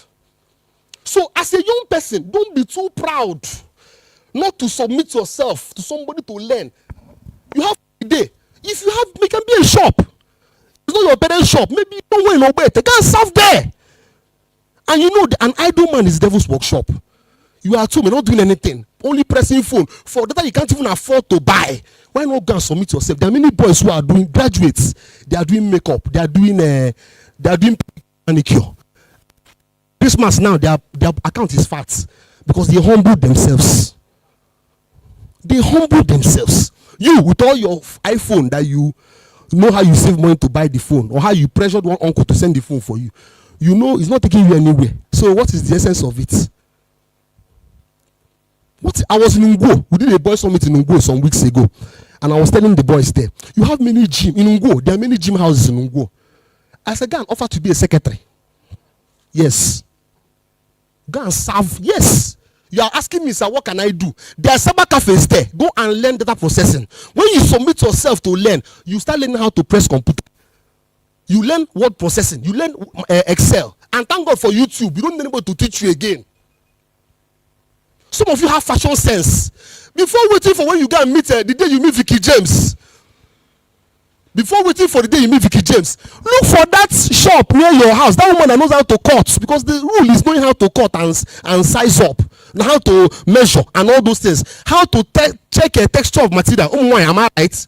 Go and serve there before waiting for when you go and meet Vicky James. And when you go to house of Versace, start from the basic. Then from there, as you are showing dedication, as you are faithful to what you are doing, as you are meticulous, as you have integrity, because there are many business owners who are looking for young people, but the problem is that you are stealing money. You are lying to your boss. You are lying to customer. You are using your account to collect money from customer. How can you go far? You can't.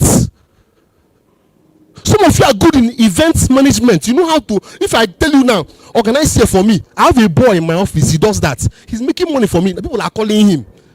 Without money, he's able to pay his school fees. Now he's doing his master's degree. He's barely 28. Why? The boy humbled himself. He will go to Albany Road. All these people that carry canopy to Ugwaj, Amech, he will follow them. His mates are playing ball. He's following them.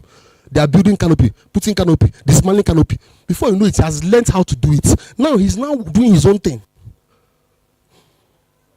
And that's the reason why in the Southeast, I'm sorry, in Christian ministry, many young pastors don't go far. Go and check. If you go to the West, they know how to submit. They know that there's a time for everything. Mentorship is a cycle. It's a timing.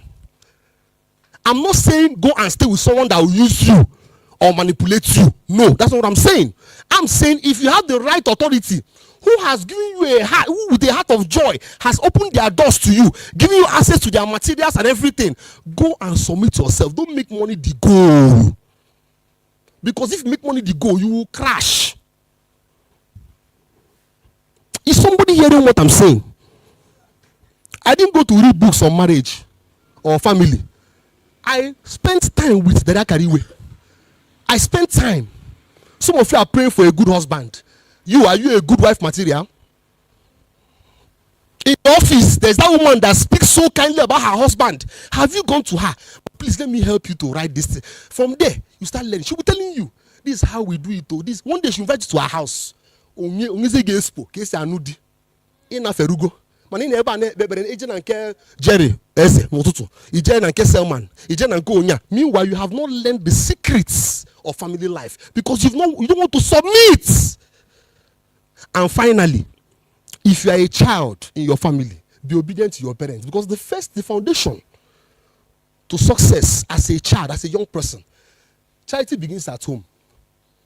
That's why if you are serving your master, well, your master will tell you, family seems to be a good family. He has not seen your parents before, but he has seen your attitude to work.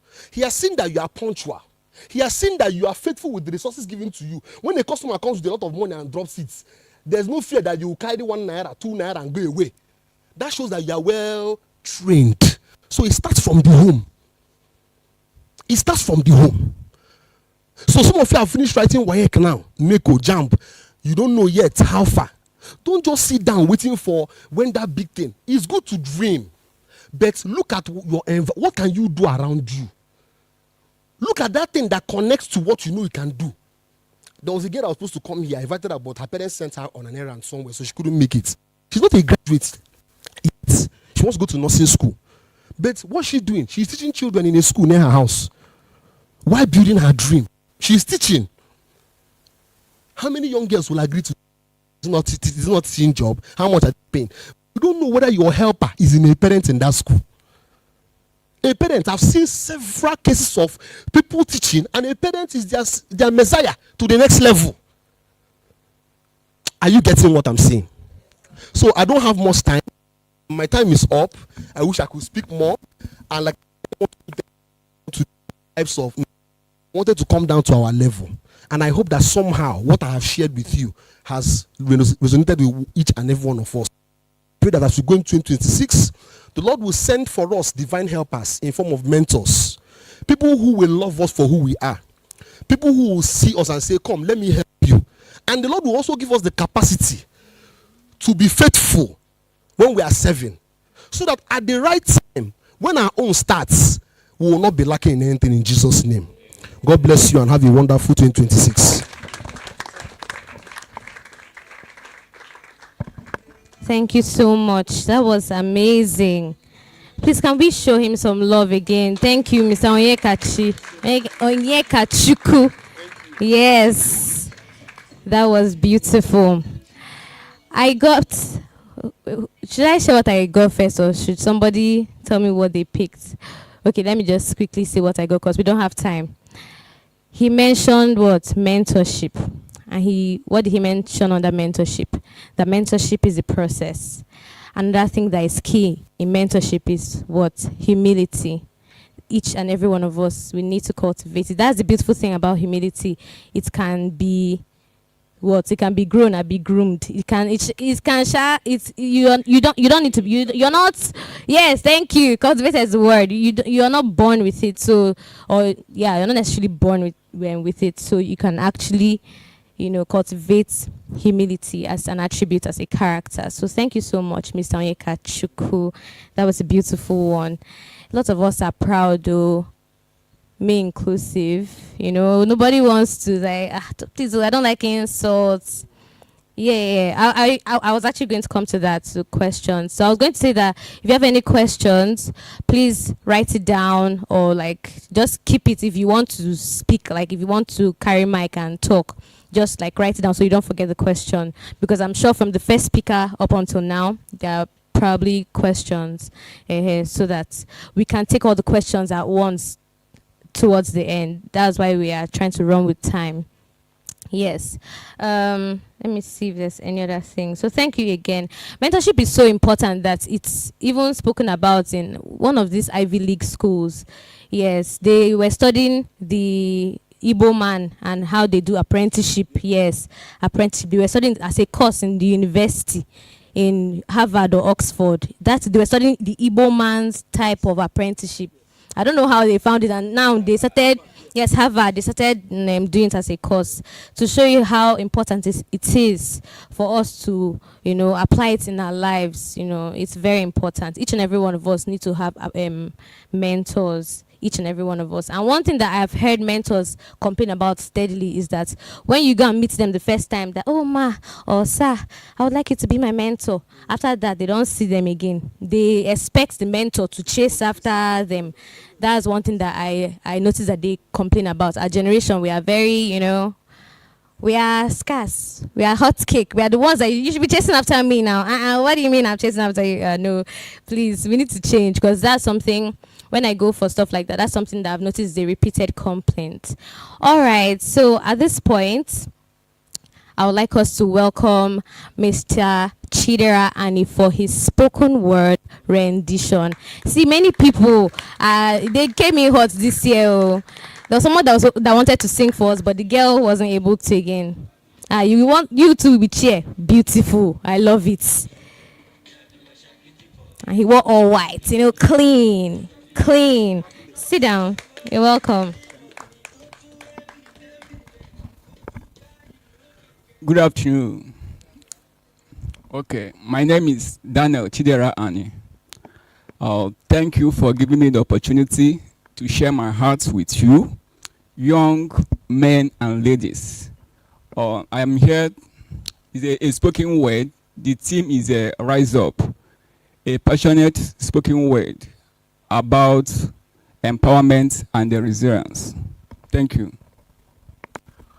In a world where the noise is loud, where expectations weigh heavy on our backs, we often forget our worth, our strength, our beauty, our voice. But I want to let you know, you are not alone.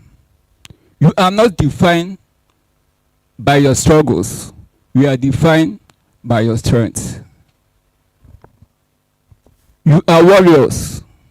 You are queens. You are kings. You are heroes. You are the future. You are the change. You are the ones who will rise up and shine. Don't let anyone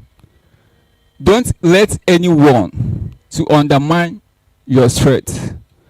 Don't let anyone to dull your spark. You are here. You are fierce. You are enough. You are worthy. Rise up, young men and ladies. Rise up. Let your voice be heard. Rise up. Let your spirit soar. You are the ones who will make a difference forevermore. Thank you.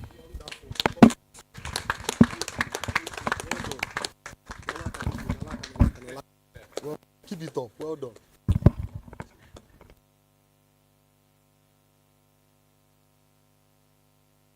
Mr. Chidera Ani, thank you so much. Please give him another round of applause. Wow. Honestly, I don't know about you, but I'm personally very happy. And my reason is because Nigerians like to hide their emotions a lot. So the fact that this generation of Nigerians are beginning to like express themselves through poetry, spoken word is very beautiful for me. Like I love it. Like I live for it. I love spoken word. I love all that. Like it's so refreshing to see, and not just refreshing, the fact that it's young men, please give them a round of applause. They did a beautiful job.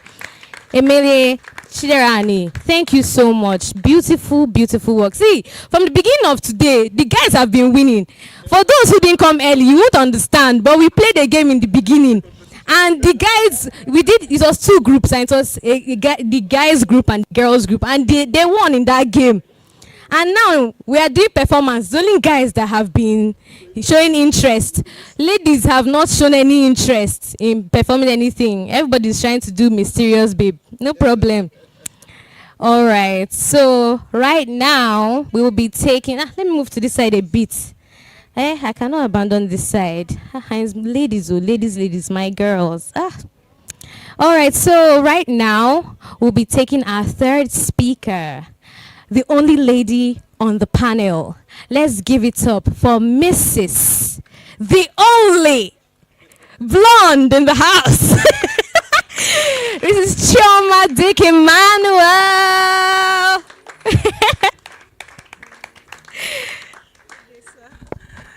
Good afternoon, everyone.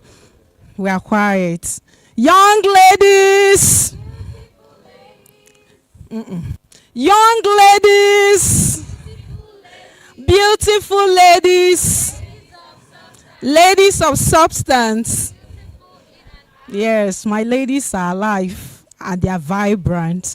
I welcome all of us to the end of year 2025 end of year hangout of Gentlemen's Club and Young Ladies Club Nigeria. First of all, I want to appreciate God who gave me the opportunity to stand to speak. I remember very many years ago, I used to sit down to be taught. But today, when they called on me that you're going to speak today, I was like, really? It's a privilege, and I want to thank God for this privilege. I want to thank my mentors who made me who I am today. I'm an alumna of YLC. I started the Young Ladies Club several years ago when I was still in A-Suits. I graduated, I left YLC, I got married, and I joined Married Ladies Club. And today I'm standing before you all to share. So it's been a very long journey. It's really been a very long journey. I thank God for that. Okay, the aspect I'm going to talk about, the theme of our end of year says, link up, lift up, right? You link up to lift up. The aspect I'm going to talk about is building healthy connections in relationships leading to marriage. Let me repeat it. Building healthy connections in relationships leading to marriage. We've heard about business, entrepreneurship, mentorship cut across all, because you need mentorship in business, you need mentorship in courtship, you need mentorship in marriage. So I'm so happy I'm speaking after the man who talked about mentorship. Thank you so much. Your wife is our member in Married Ladies Club. Yes, very vibrant. Yes.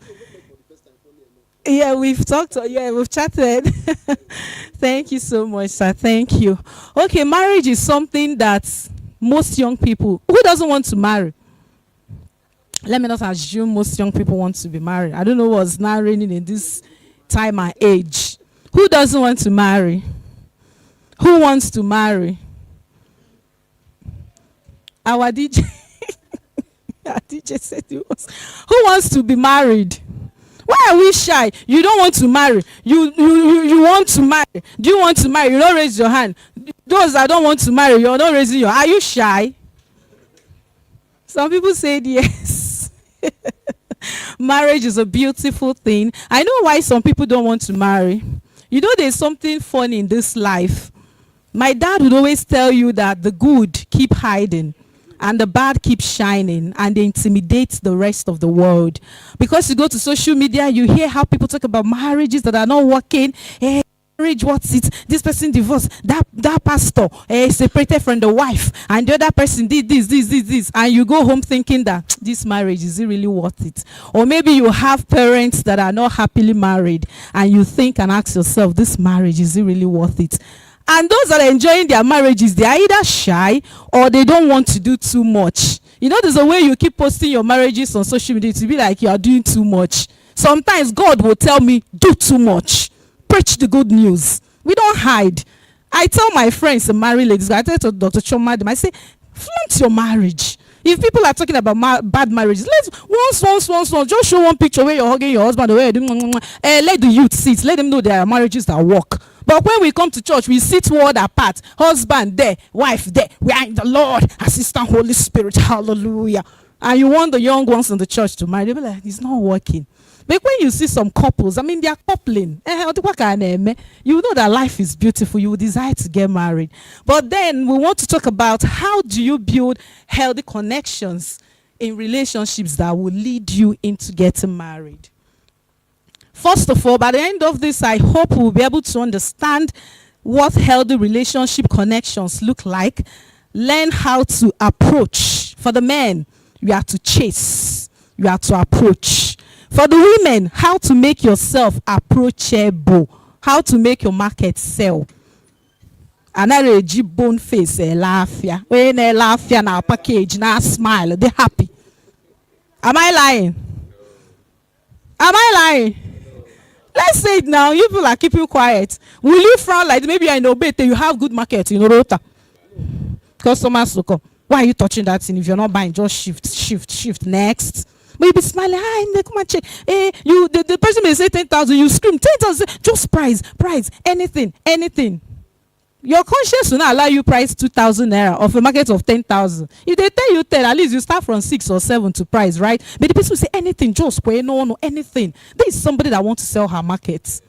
Okay? So by the end of this, we hope we'll learn to embrace intentional, respectful courtship, build connections that are purpose-driven and marriage-focused. Many young people think relationships happen by an accident. You see a happy couple, you think by accident, they just got married, It's intentional. You have to be intentional. Relationships don't just happen. They are built intentionally. Linking up without purpose leads to what? Breakups. It leads to breakups, it leads to confusion and emotional damage. Let me explain. I have a youth around me, a young girl. She was so emotionally attached to a brother in fellowship. And the guy got married and she felt bad. She felt broken. And when some older ones who knew both of them approached the brother, with all sincerity of heart, the guy was like, Uncle, I never said a word to her. We're like sisters. We share burdens. We pray together. We study scriptures together. I didn't have anything in mind, though. I took her to be my younger sister. He may be wrong. He's laughing. Bros, should I bring Mike closer so that he tell us why you laughed? He could be lying. You know, brothers can be very smart. Imagine when 4 elders, 4 pastors summon you to a meeting and ask you, why not sister this? We've been seeing both of you.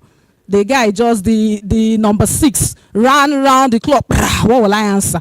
He started it. And over a tree, they called that. Did he propose? No. Did he say anything, love? No. Nah, the men, they told her, sorry, my sister. They now started coaching her on how to avert it the next time.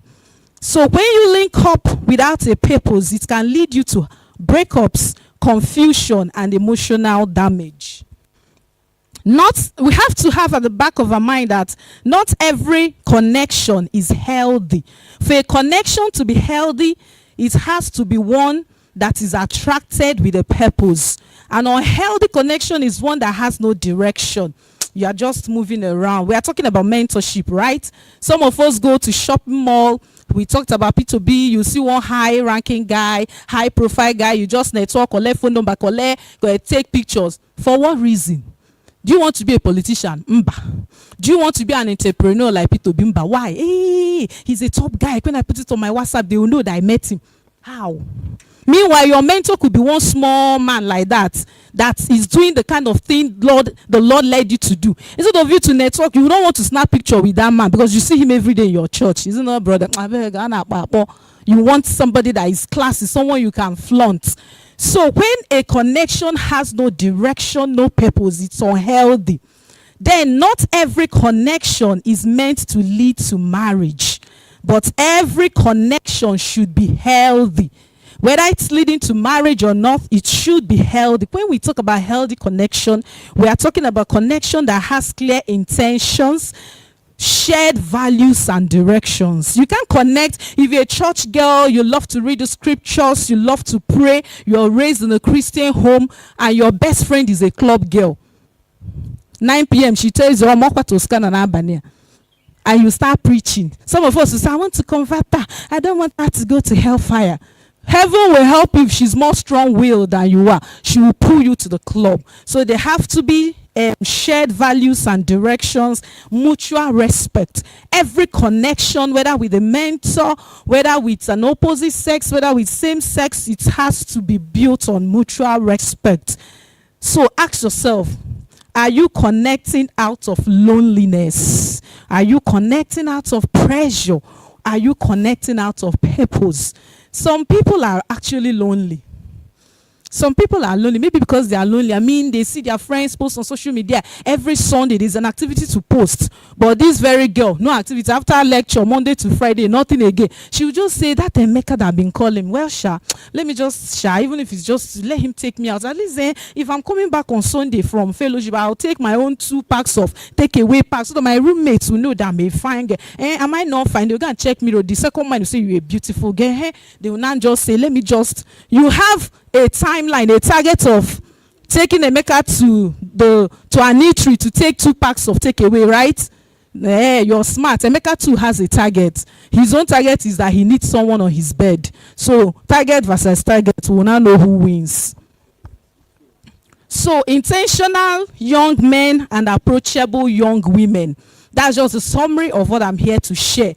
We are charging our young men to be intentional and responsible. Be intentional and responsible. We are charging our young women to be approachable and discerning. You have to look approachable and you also have to be discerning. Okay, to the young men, real men don't play with emotions. They lead with clarity and responsibility. Let me repeat it again. Real men, rare men, let me call it rare men. They don't play with emotions. They lead with clarity and responsibility. The scenario I earlier created, that brother that said, did I propose to her? Did I tell her anything about love? Is he leading with clarity and responsibility? He wasn't clear. Somehow he knew he had a relationship with her. But at a point came where he found someone better and he diverted with smartness and he escaped with the notion of, did I propose? Did I ever propose to her? He knows what he's doing. He knew what he did. But real men, rare men, lead with clarity. So how can a young man go about this? Maybe, in fact, this issue of being intentional in relationship, I think it has to do more with introverts. Guys who are extrovert by birth, the sanguines, they can easily get along with friendships.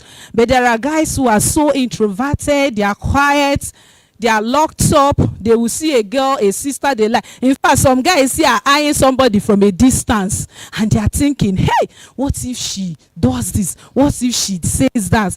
Can I? Okay. I would advise the men to approach with courtesy, not pressure. Approach with what? Courtesy. Approach with courtesy. Apply emotional intelligence. Not when you see a girl. I remember when I was single, much younger, I'll be walking. Maybe my mom asked me to buy something. One for saying guy will just come, hey, ne, how are you? I will not talk. You don't know it's me that can talk. I'll just keep. This person will follow me like somebody that doesn't have vision for himself that day. The person can walk from here, trek to ShopRite. You buy something. Follow you, escort without salary. Some guys are just, so the next day you see her, you come out, won't you think some of you think as you keep doing it, she will know you're serious. Yeah, she will just be like, when you need to see girls just you with their fellow woman. But she know there's this very useless guy. Hey, Neka, if you see this guy, Mumu, he followed me like this, so like this. I bought something, I turned, he followed me again, but to you, you think you're winning. Let us follow someone with courtesy.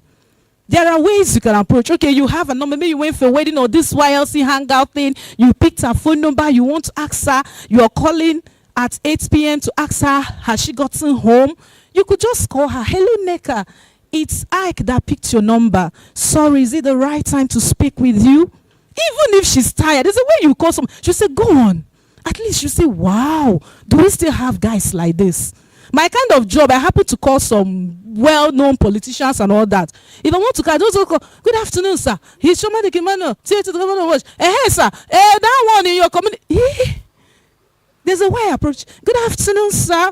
Or she got him good afternoon. I'll say my name, say the office where I work. Sorry, sir, is it the right time to speak with you?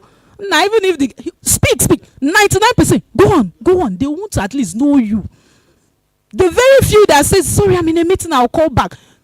They call back within that day. Men that you don't just call. Men that don't even pick. If they pick your call, someone will call. I'll send a very polite text message, introduce myself, and say, sorry, sir, I feel this is a busy time for you. Could you tell me when to call back? Most call back themselves. You don't just call a girl, I've picked a number. Like, he say, hey, these are girls. They don't have manner. They are not respectful. The way they we are losing in the game. Courtesy, emotional intelligence, no point to just let it go, no point to start a conversation. Then communicate interest honestly and respectful. You don't want to woo a girl and you're telling her, once you accept me, I'm going to take you out of that your one room apartment. I'm going to take care of your parents. I'll build them the first class house any way they want. I'll take your lineage out of poverty. Just trust me. You think you're winning her. You're insulting her. And if she's very bold, she can take a walk. You are facing the speaking. By the time you turn, you are not seeing who you are speaking with. Very rude one will even give you slap. The very rude ones. So we should be able to communicate our interest respectfully. You have to be patient. Allow friendship to grow as a man. Not when you propose to a girl, next month, you ask her, give me answer now. Answer next month. Answer now, this is 2 months. Is Holy Spirit not your friend? You should have prayed and heard from God. Does God need to speak in 6 months? This one, she out of pressure can actually tell you, I beg, I don't want, just go on, I just prayed, it's not you. Out of anger. The ones that are not yet matured with the emotions, they can tell you off out of pressure. It's not by force, so is marriage by force? Did you pay, even if you pay that school fees in call? Even children can tell you, I'm not my friend again. She can tell you it's not you. Is it by force? So give it time. Give it time. Patience. Allow friendship to grow. There's a quote that says, if you're not ready to build, don't invite someone into your life emotionally. Guys, rare men, gentlemen, if you are not ready to build relationship that will lead to marriage, don't invite someone into your life emotionally. Don't say, hey, let's be dating and be knowing ourselves. When somebody asks you what's your timeline like, what's your timeline like? When do you think you can? You say, we are still, I'm on it soon. I remember when I was single, I had a lot of suitors, some Germany, all those Japan guys, abroad, diaspora guys, rich guys. Hi, my mom knew about something. My mom would say, have fun. I say, mommy, soon. Or one day, my mom said, this English soon. This soon is becoming too much. Every time soon. When will this soon become the soon? The real soon. I said soon. Or she also quite soon again. So you get, if you don't have a timeline, if you don't have plans to get married, she can be your friend, just friends. After all, my immediate younger brother, Kosi, my brother, some of us know him. The time we had joint meeting like this, that was the time he met the girl he's marrying today. I think after then they exchange phone number and once hi on WhatsApp, maybe once they meet on Facebook, long story. It took around 5 years, 6 years. They became close, and within the year they got close. All the mentors knew, church people knew, parents knew, and they got married. from this meeting. So girls, smile. Guys, pursue. Pursue, overtake. Shine your eyes. Okay. For the women. Sorry. For the women, be approachable and discerning. Being approachable doesn't mean being cheap. Did we hear it? Being approachable doesn't mean being cheap. It means being warm, respectful, and clear. You don't need to shout for people to know you're making a point. You can calmly transmit your information without shouting at people. So being available, I'm not saying be cheap. When a guy looks at you, is it me you're calling? Did you just call? You looked at me. Hey, that's what they taught us to do. Just be smiling. Anywhere you go to, just be. That's not what we are saying. We are saying that you should just be warm, be respectful, be clear, irrespective of who you are. No matter how wealthy your dad is not planning to have a second wife. Even if he wants to marry a second wife, it's never you. It can't be you. So let's not be full of ourselves. Bible even said it. Don't take yourself more worthy than you ought to or more than others. Let's learn to be humble. No matter the school you went to. You went to Redeemer's University or so school. The other guy went to IMT. So you'll be there doing guy that he went to so school. The guy will marry a girl that went to Harvard University and invite you to his wedding. It happens. So let's forget about our background, who we are, who our parents are, all those things. You look at yourself in the mirror, flat tummy, so beautiful. Let's forget it. It doesn't pay anybody. Be approachable, be warm, be calm, be respectful. You can still be a friend to a brother or a guy you refused his proposal. You people can be friends. It could even be your son that will not marry that person's daughter. The manner and the way you say no matters. Many men have been wounded for years because of the no they got. Not because they got a no, but the means, the way by which the no came, hit them and made them less than human today. What if it's your blood brother? How would you feel? So the practical tips is our body language matters. Our openness, our courtesy, our good manners. They teach good manners in nursery school, in pre-nursery school, even in secondary school. Okay, they don't. It's primary and nursery school. Good manners. The magic words. I'm sorry. Excuse me. Please. All those words. Wear it like garments. Let your adornment not be that of the outward look. The jewelries, the school you went to, the good English you can speak. Let it be the adornment of the heart. A humble and a quiet spirit. You know why you need it, sisters? Men gossip. Even the church ones. When you do something to a brother in Redeemed Church, Enugu State, sure they do have youth conferences. Give it 2 months. Another brother in Kaduna Redeemed Church will hear it. Give it another 1 month. Another brother in Port Harcourt Redeemed Church will hear it.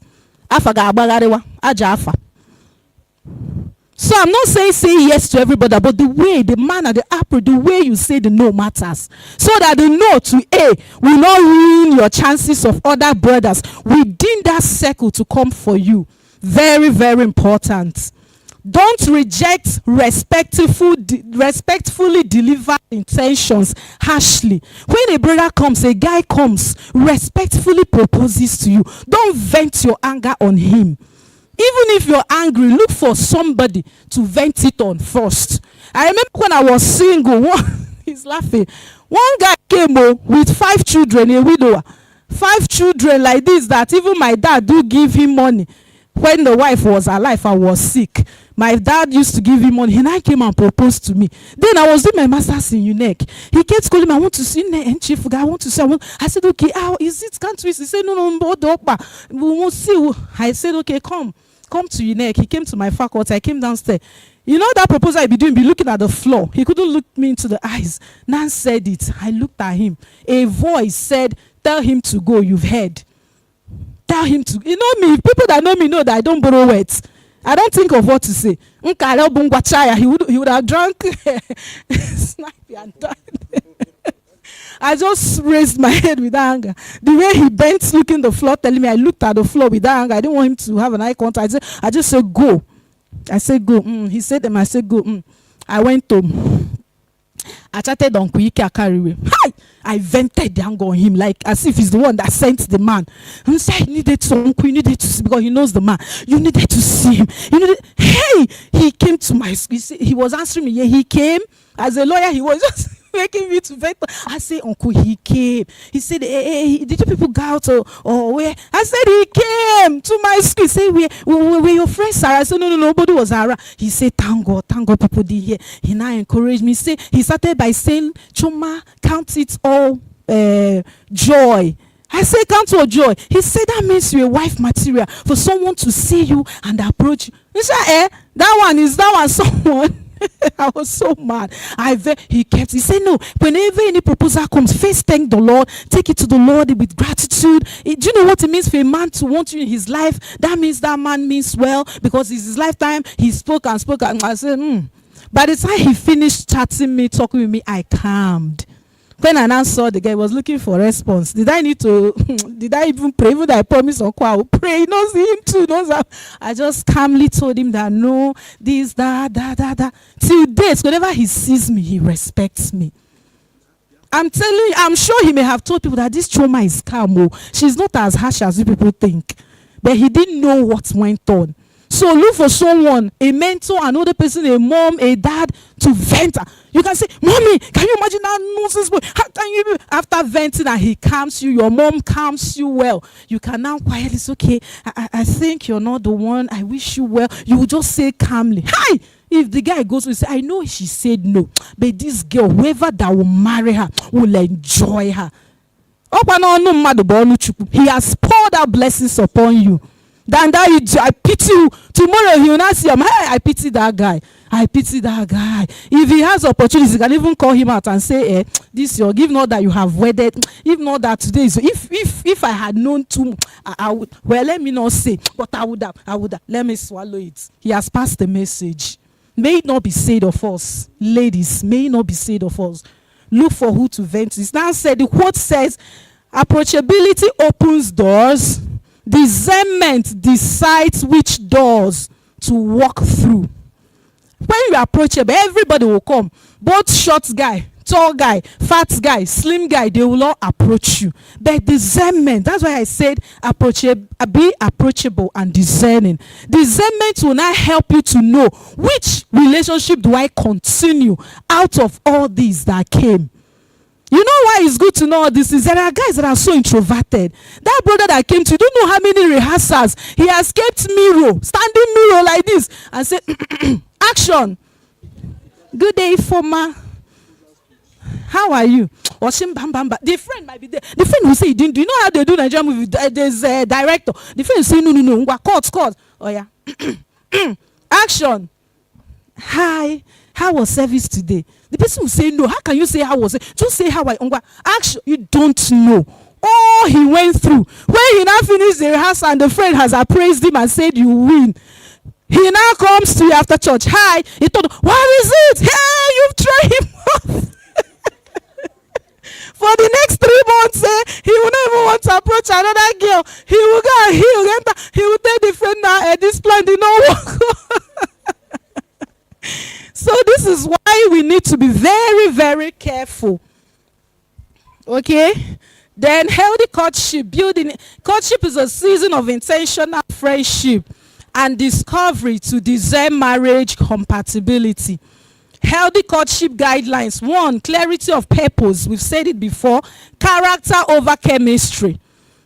You know why? When you marry a guy, he used to be tall in your eyes, flat tummy. Is this 6 packs they call it? Macho, red, speaks well. You married him. You see those things. You see those futures at the early stage of your courtship. After you're married to this very man, what you begin to see is the soul of the man. That's who you live with. If he's very tall and he slaps, when your girlfriend calls you, that your chief rebel, hey, now how is they make that handsome? Now that you're wedding everybody, that bride as we're looking, a muscle, which handsome guy.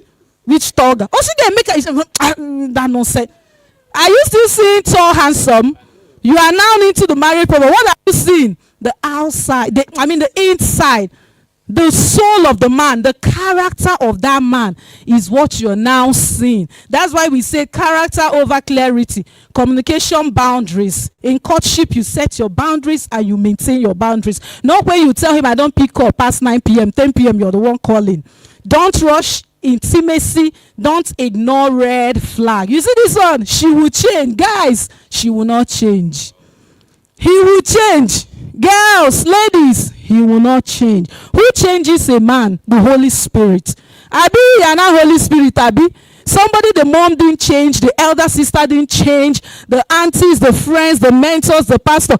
It's you that will change him or her. It's a lie from the pit of hell. Don't cut. So if the man is stingy, close your eyes and tell yourself, for the next 35 years of my life, will I be willing to live with a stingy man where I foot all my bills, my hair, my nails, everything about me, I buy it for myself? If it is no, just leave. He will not change. He will not see you and start giving. Don't cut to manage pressure. Social media pressure from friends, from everyone. My time is up. Build genuine friendship first. The real way to courtship to marriage is friendship first. Guys, when they hear them, don't come for youth conference. You see a girl, you just walk on. Said yesterday in the course of the ministration, the Lord just told me, turn right. That sister in red, go and propose. Now the girl will be looking at you like Africa Magic, part 1. And the way she will tell her friends about you, it will look like season 1, 2, 3, and 4. Please start with friendship. Ask meaningful questions. Values, vision, faith, and goals. Amos 3. Can two work together except they be agreed? Can two people work together except they agree? Even a Christian, should you marry everybody who is a believer? Even in Christendom, there are several beliefs. Some people believe in Christmas, some don't. Some believe in Easter, some don't. Some believe in resurrection, some don't. Some believe in temptation. Some tell you once you're born again, it's roses. Some tell you once born again, ever saved. So many teachings and beliefs. You think it doesn't matter? No, it will matter. If a man believes in child baptism, you don't. When you have your first baby, the man will tell you, nah, today we are going for baby baptism. Now it can separate the marriage, or you say no. The word of God said Jesus was this years. Also, but we are going for. It's not my child. Is that serious? Several. The healthy relationships don't start with perfection. They start with intentional growth. My time is up. Let me just say the summary of all these things. Men, be intentional. Pursue. The Lord will help you to overtake and to win. Ladies, be approachable. But being approachable doesn't make you cheap. It doesn't mean you'll be cheap, but it means that you are warm, respectful, and you are raised well. I want to end it with what this my brother said when he was talking about mentorship. He said mentorship also goes to the home. Being respectful to your parents. If I'm a guy and I want to marry a girl, it's easy. Monitor her relationship with her dad. Any girl that doesn't respect her father will not respect you. No matter how difficult the man is. Let me create a scenario. How many of us is our dad is 10 years older than? If your dad is 10 years older than you, let me see your hands up. If your dad is 12, 15 years older than you, let me see your hands up. Who amongst us wants to marry a man 15 years older than us? 20 years older than us, 25 years older than us. Shebi, we all want to marry our mates. If you don't respect your dad, who is 25, 30, 35 years, 40 years older than you are, what makes you think you respect a guy who is within your age bracket? You could say, my dad is difficult. How do you know that your husband will not be more difficult? Maybe the God who knows the end from the beginning have seen that there's a difficult husband waiting for you, and he first placed you under a difficult father so that you will learn how to manage difficult men. But because you refuse to bend down and learn, you will jam that difficult husband or set, yeah? You know, when you're 18, you can leave your dad, enter campus, he may be off camp. But with your husband, if you go to Canada, he will follow you. Such men can follow you to everywhere. Once two has become one. Then for the ladies, how do you know a man to marry? Any man who speaks ill of the mom, very disrespectful to the mother, starts coming out. You are lucky you've not wedded him. Because with the same hand with which he measures to the mother, he will measure much more to you. Do you know what it means to be a mother? Do you know the sacrifice? The 9 months, the sleepless omugo, all the labor, all the effort, all the change in shape. You think I was this fat? If you see me then, ask some of them. I had flat top, some up here. I was slim, beautiful like this. But I've changed because I'm a mother. So after all the labor, all the stress, if I have a son, I'm talking and he walks out. I'm talking and he walks out. I'm talking and it's my birthday. And the friends, I have to go to my mom on a birthday. And you are there, you are smiling. Honey, it's your mom's birthday. Which birthday? That old woman. That illiterate. Does she even know when she's born? You will smile. He likes me. It's only me that can calm him down. Any man that it's only you that can calm down, start coming out. The day you get him angry, who will not calm him? Any man that does not have a mentor whom he submits to, an elder, a pastor that he submits. When you say, oh, if I tell Pastor Jerry, I'm going to tell Pastor Jerry, please, you know what is it? Hey, Pastor Jerry. But there are men who say, which pastor? If you like, gather the whole church. In fact, at the end of fellowship, take microphone and tell them what I did to you. What's my business? And you are still there. Problem. I end it here. Meanwhile, this is my husband. He came to stream our program. So, after the old man that had 5 children proposed and everything, that man still sits over us and he greets him well, he greets me. So imagine I was so rude. What would the man be doing each time he sees me? She, hey, with this my gray hair, this girl insulted me. I pity this small boy. That's why you should know how you say your no. Thank you. Wow. Hey. Wow. Who enjoyed this session? All of you are shining seats now. Please clap for her again. Hey. Me, I've just been inside. I'm like, hot. We've just been receiving it. Hey, God. So one thing that I picked from what she said is that not every connection that we make needs to lead to marriage. So please, you don't need to date everybody that you connect with. That's one thing. There are some people, as long as you're the opposite sex or they are attracted to you, they must date you. They know that it may not actually lead to anywhere, but they must date you. And somehow it ends up spoiling relationships because, I mean, of course, if sometimes breakups are messy. So that was a beautiful one. And Chioma, thank you so much. She spoke on marriage. In fact, I've been having so much fun. Different aspects have been brought. Victor brought the aspect of, branding, the way you present yourself online, consistency, visibility. Uncle Onyeka brought mentorship. Now she has brought marriage, connection, intimacy, and everything that's to do with it in that aspect of linking up. I'm sure people are wondering, what else are they going to bring? This last speaker, he has to bring it to us hot too. And indeed he will. So please join me and welcome the one and only Ayoba Baba in the house, Uncle Jide Olunubi. He's more Igbo than some of us, so he has been in Igbo land since that his Igbo is better than my Igbo. Uncle Jide, welcome. Yeah, good afternoon, everyone. I can't feel any energy in your voice. Good afternoon, everyone. All right, I'll be very brief and I'll be straight to the point because I know that we will always meet. We have 2 different platforms, the gentleman's platform and the young ladies platform. And I'm very certain that at some point, what I'm going to talk about is going to be expanded for us to be able to learn more. So I'll be very brief as much as possible.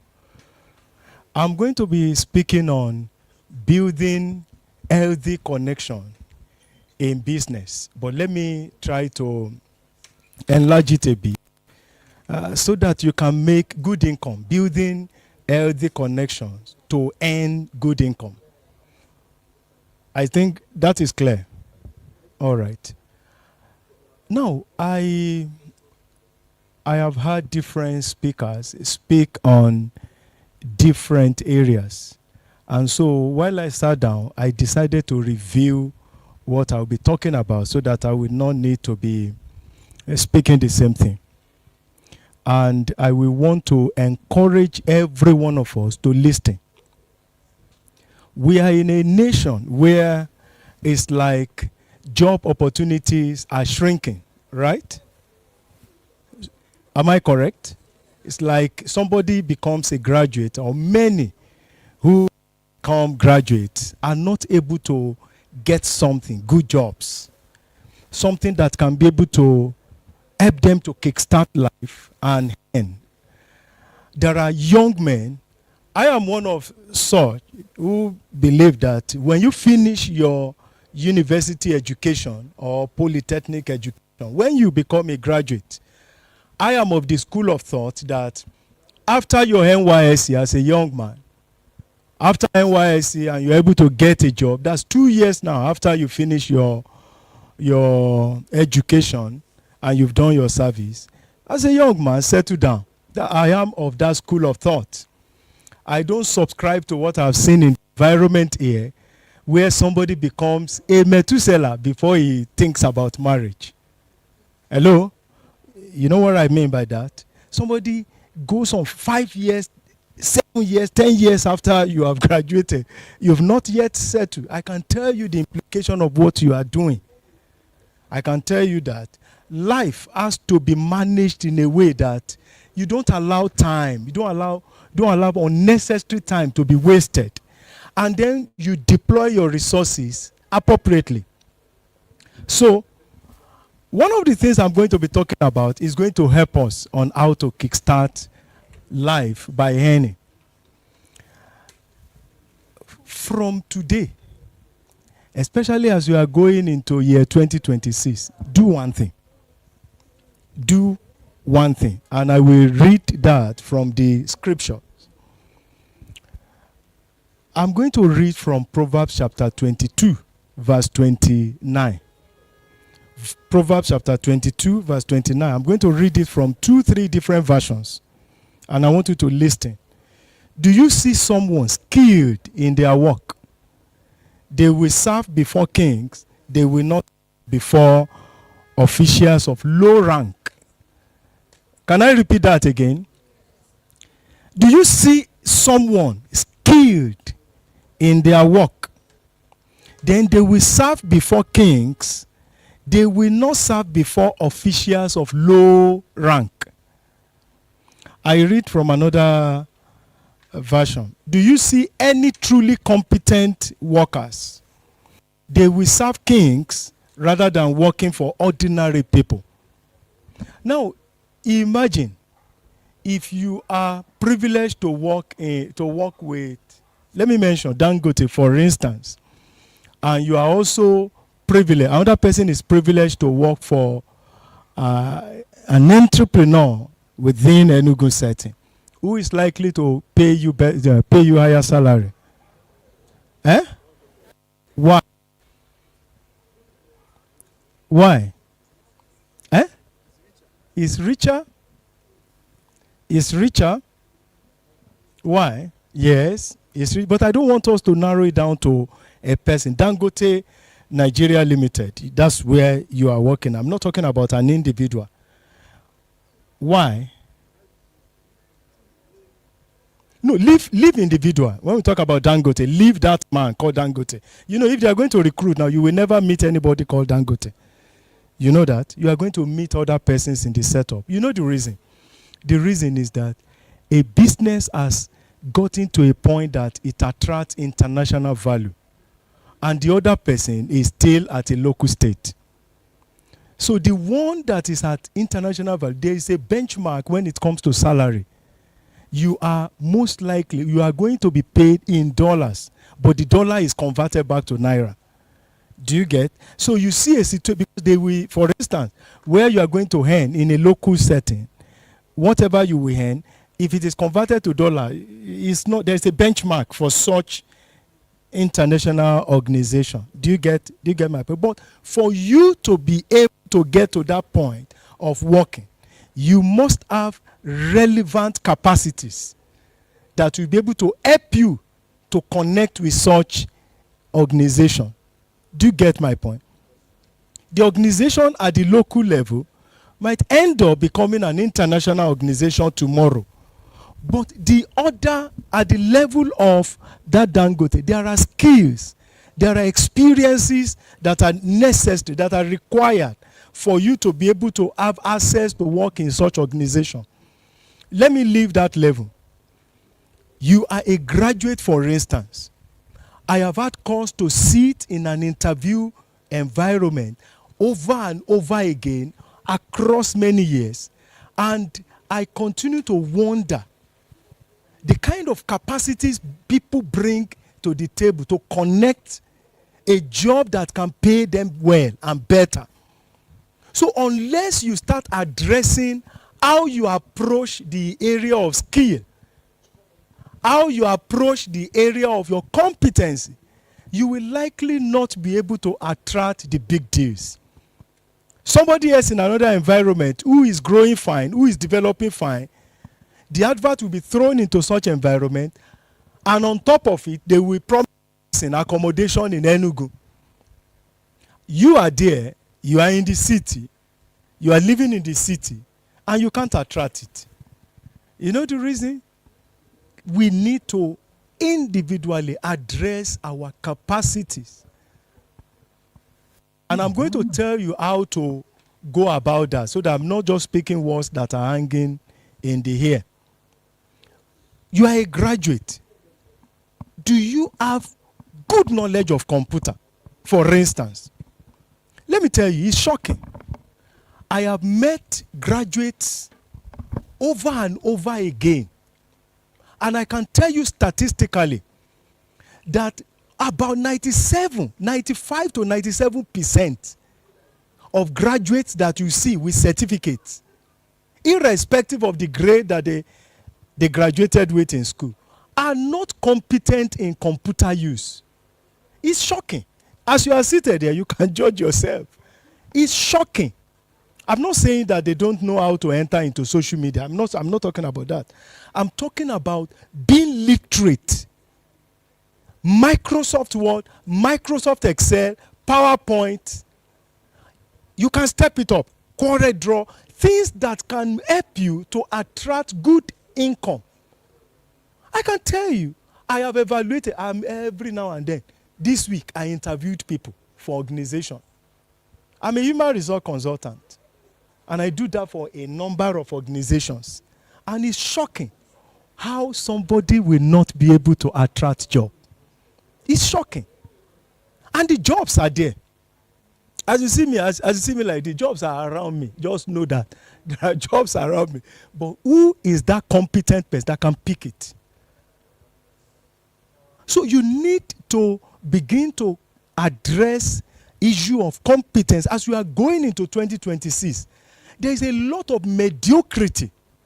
A lot of mediocrity. This week, a young lady, somebody gave her my number. And then the person called me. I said, all right, let her come. And she came to my office. And I simply gave her a paper. I wanted to know, this person, what can she do? What is her capacity? And I gave her a paper. And I told her, write so for me. To write figures, the person, she could not write figures. For instance, to write something like 12,002 naira. She could not write figures. What of 5 times 8? Give me 5 times 8. Write the answer for me. 3 times 6. She could not give me answer. Now, how will you want to work? I don't want to tell you our qualification. How do you want to work in an organization that requires a higher level of operation? That your guy can speak to you now. A man is coming to, one of our clients is coming. is going to get 30 packs of so-so products. It's going to get 30 packs of so-so products. It's going to, a product, 6,000 per pack. It's going to get 30 packs. And it's telling you, so how much is that? Right there and then, you should be able to supply figure. What you need to do is to say 3 times 6. Right? And then put 0 where you need to. So the brain is not. I looked and I told myself, but this one now, we go back, we go outside and say, Nigeria, there are no jobs in Nigeria. Nigeria is a very hard country. Have you addressed your own level of competence? Something that can attract you something good. So you see a situation where you get some jobs and they pay you salaries that you probably merit by virtue of your competence. And then you complain that the money is not enough. You understand what I'm talking about. So we go through that cycle. We need to break that cycle. We need to break it. Make yourself competent. Let me give you a story. It should be about almost 12 years ago now. It should be about 12 years ago or more.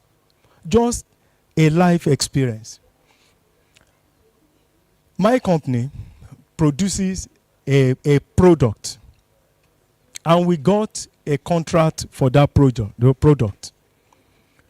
But for us to do that product, I benchmark everything I do against high standards.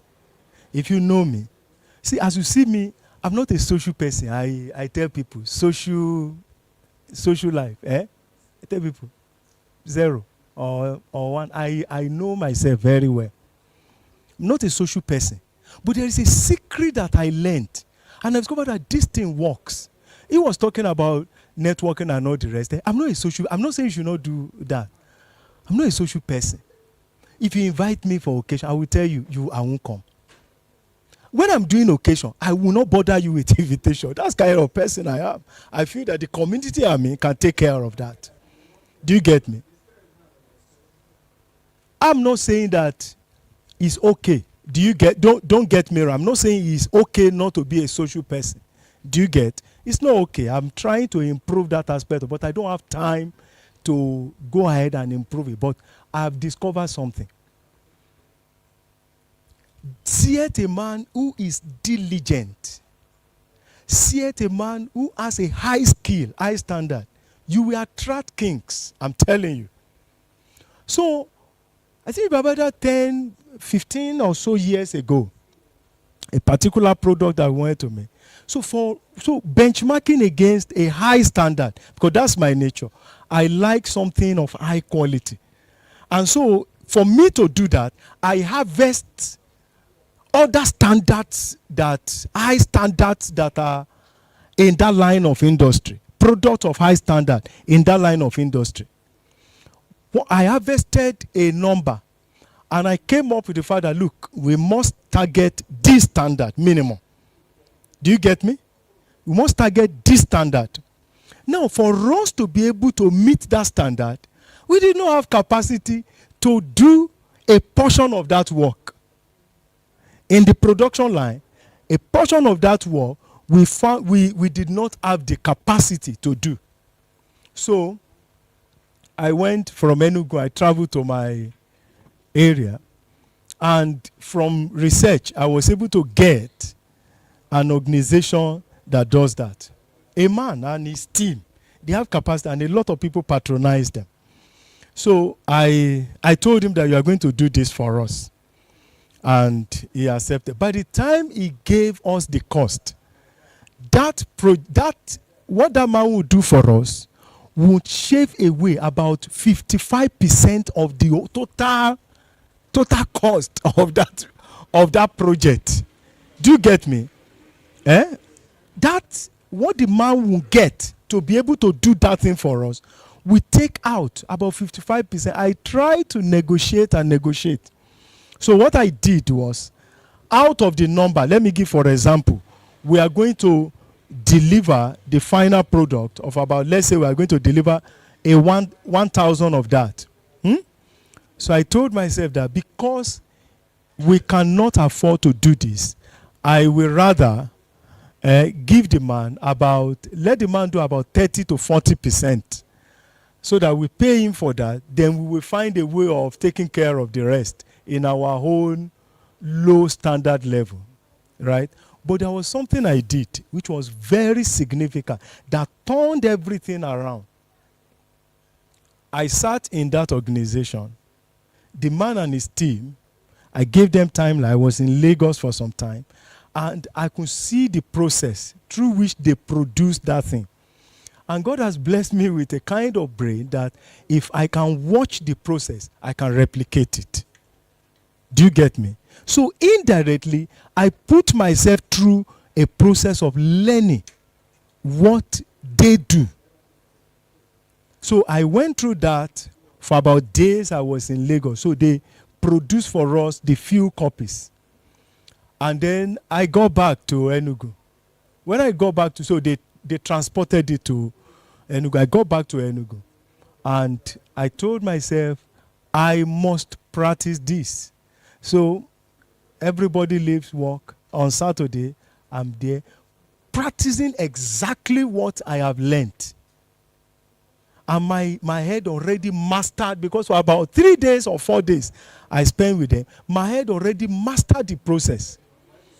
I went ahead, got similar material, practiced that over and over again. Then the next thing was pull my team, the staff, and then went through the process with every one of them.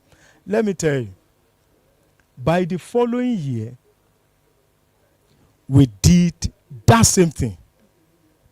Other projects that came, we did that same thing. And of course, if you know me, I'm someone that once I can be able to, once I can see a process, I can replicate it.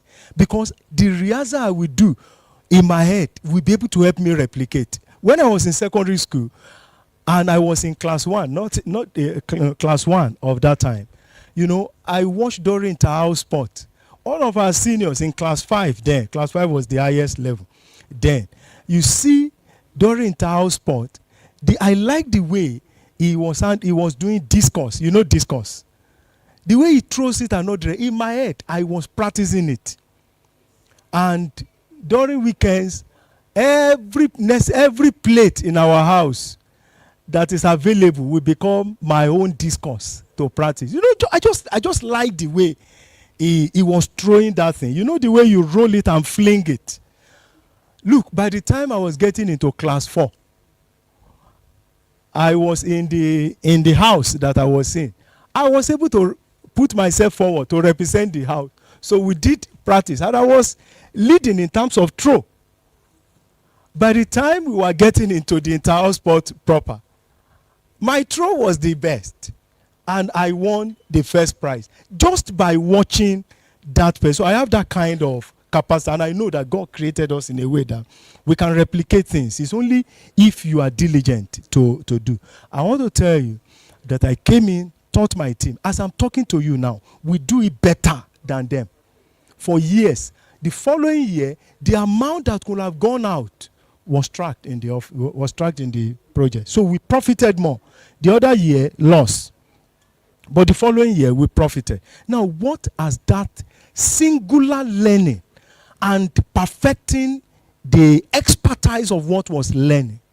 I tell you, that's one project began to take us into kings, into men of what? And that brought our organization to become a national organization that produces something across the nation. You see about 90 to 95% of clients that we have, I've not met them physically. And if you know me, you won't see any of my picture online. You won't see my picture online. I've told you I'm not a social person. Please follow all that you learned earlier, because we are cut out for different things. But I want to tell you, you can't see my picture, but we do heavy projects with clients in Jigawa, in Kano, in Akwa Ibom, all over the country, just by perfecting one area of our production line, which is key to the presentation. All others, we already mastered that one internally. So what am I saying? That you need to commit to perfecting, fine-tuning your skill. What is that thing that you want to venture into? What is that thing? If it is that you want to get job, for instance, as an admin officer in an organization, you need to take time. What does it take to be an admin officer of an organization? What does it take to do this job? What are the skills relevant for this work to be done? How can you move from one level and scale up in your earning? It is by perfecting the skill of what it takes to deliver higher value. That's what will make a difference. I read a book years back, The Blue Ocean Strategy. As I read that book, I discovered that book, simply in summary, is a book the book talking about competition in any area in any industry. There are competitors, and there are many organizations that are operating at the red ocean level. You know red ocean. What makes red ocean is that survival of the fittest. When if you look at a river, a fish that is stronger, or see crocodile, you see sharks, whale. When they pick another fish, when other fish of lesser strength become their prey, you know what happens? You see blood. By the time they eat up that, you see blood, right? That is the red ocean, based on that is competition for survival brings about this one is able to swallow this and not the rest. Say, but develop what is the blue ocean that is operating in a way that you are in a competitive environment, yet it becomes difficult to have competitors. Do you get me? I don't have time to explain the details. What I meant is that it is important that you begin to look at the fact that in this area, when it comes to computer skills, somebody was telling me, I want to apply for a job. I said, look, show up your knowledge. You have this qualification. Show up your knowledge. Become competent in what do we call it now? What are the packages that are required for the industry you want to work in? That is not just about picking any salary. It's about being able to earn well. Do you get me? It's about being able to earn well. There are individuals that can transfer higher skills to you, and you discover that you become a better person. Do you get me? There are individuals that can transfer high skills to you. So you must seek out, what do I need to do? You are a student. You are a student. What do you want to make out of school? What are you setting your mind on? When I was in higher institution, I think it was the third year or so. So they said some of us, we need to put ourselves forward to represent our faculty. Huh? And I put myself forward to represent my engineering faculty. And eventually, I was there. But that particular semester, my grade went down. I did not have carryover all through because by God's grace, I was a brilliant student. But my grade went down. When I saw my grade down, I told myself that, look, this thing is a distraction to me. The following year, I needed to work extra hard because I've already told myself I cannot come out of this place anything less than 2-1. I can't. I have the capacity. I can't. So I benchmark myself. I cut off things that distracted. And I tell you the truth, by the time I was doing, is it the 4th year now? All the deficit in terms of grade deficit that I went a bit lower, I was able to clear them. And I graduated as the best in that in my store. Because I have told myself I cannot come less than this. Do you get me? It's important that we need to live a life of mediocrity. Don't just want to, let me just get anything. No, don't just aim for anything. Aim for the best. When you are in a school environment, aim for the best. Aim for the best. When I was president of Christian Union on campus, there's a particular sister who was in about 4 to 5 activity groups. She was doing well, serving well in the fellowship. But she was reading computer science, yes. When the vice president put it in my head that sister, that she had a lot of carryovers, and that if the sister is not careful, she's likely going to be rusticated. You know what we did? And that thing worked. We called those, I asked them, who are the people that are doing well? If she happens to be in my class, I will teach. I will teach her because I know a lot of what we were taught. So they told me this person is doing well, this person, and they were all fellowship members of ours. About 3 persons recommended that they were doing well in computer science. You know what we did? First, we sat her down, appreciated her for serving well in the fellowship. I asked the other, some ESCOs, I asked each unit leaders, and they told me she is this. We remove about 3 units from her and allow her only to serve in the evangelism unit, either evangelism or prayer unit, something like that. And then we now planted her in the midst of other students, our colleagues that are doing well, but they are fellowship member, Christian Union. So we put her there, we said, look, whenever they want to read along with them. When you have any issue with your something, the following year you will write the carryovers, but begin to follow them. We scaled down our work, and then do you know that sister, we served together in Abia State. I never knew that the sister could graduate. When I was meeting her next, it was when we were all posted. When I saw her in Abia State, I was shocked. She was there. She cleared the carryovers. The sister did well in that semester we talked about. She was reading along with them, and it worked. I was surprised when I just remember that decision we took as leaders of the fellowship.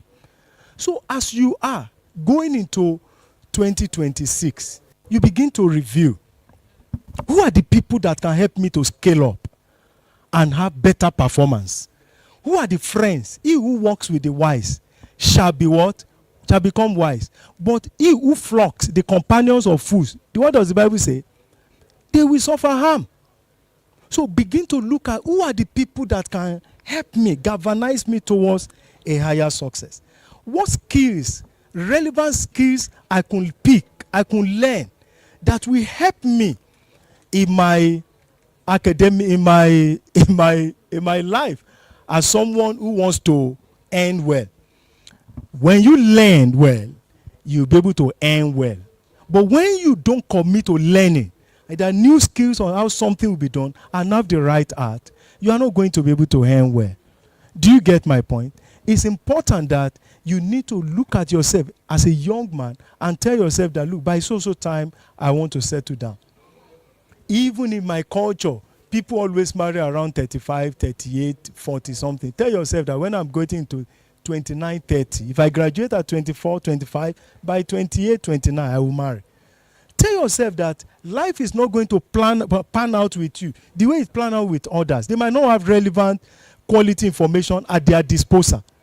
Tell yourself, this thing I'm doing, I have had some of us say I am CEO of this, CEO of that. Still go ahead and relate with people who are very good in that area and scale up your knowledge. You know what it will do? It will reflect in the quality of inflow coming to you. Do you get my point? And there is something I want to recommend for us.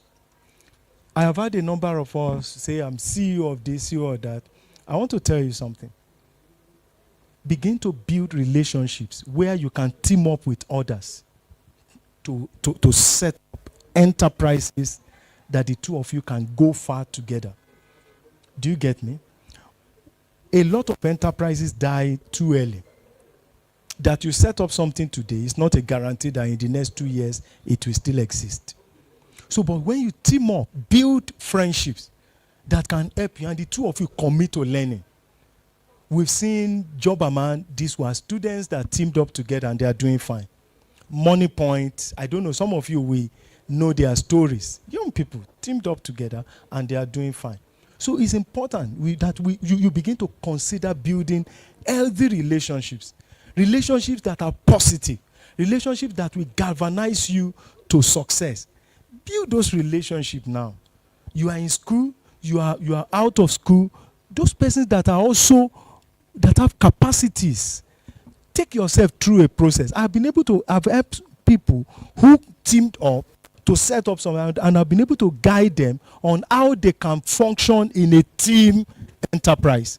So that somebody, is not a must that you have to go alone. That how you can function in a team enterprise so that it is profitable for everybody in that enterprise. Do you get me? So let's begin to think along that line. These are biblical principles. He who walks with the wise shall become wise. You've heard about mentorship. When you walk with people who are skillful in something, who know how to go about life in a way, you are like, it will rub on you and you will get up. When you bring your strength and you bring another person's strength and you team up to form an enterprise, it will help you to go far. So those are the things that we want to begin to see. You discover that your capacity and another person's capacity. And then again, address yourself. What can I do? What do I have now? There are areas where I've told myself I must excel in this area going into the new year. I've already cut out areas.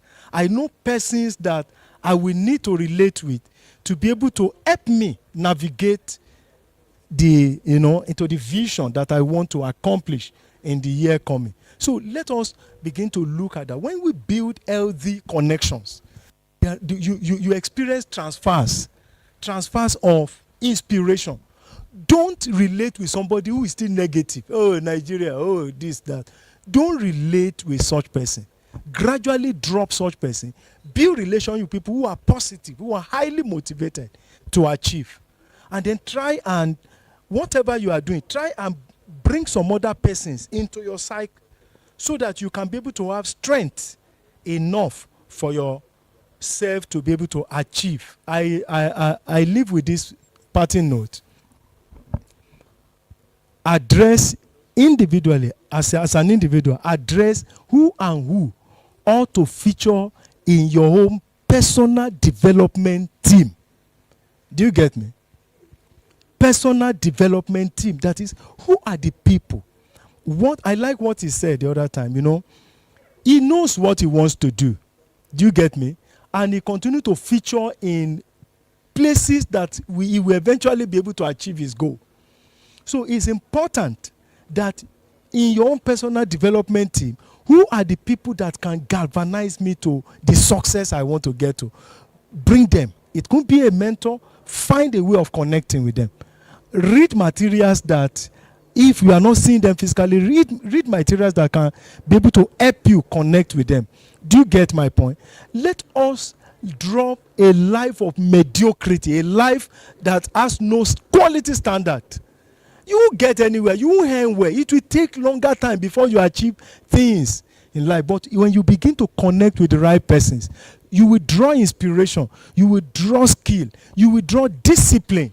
If you observe yourself that, look, when money comes to me, I waste money a lot. You must be objective.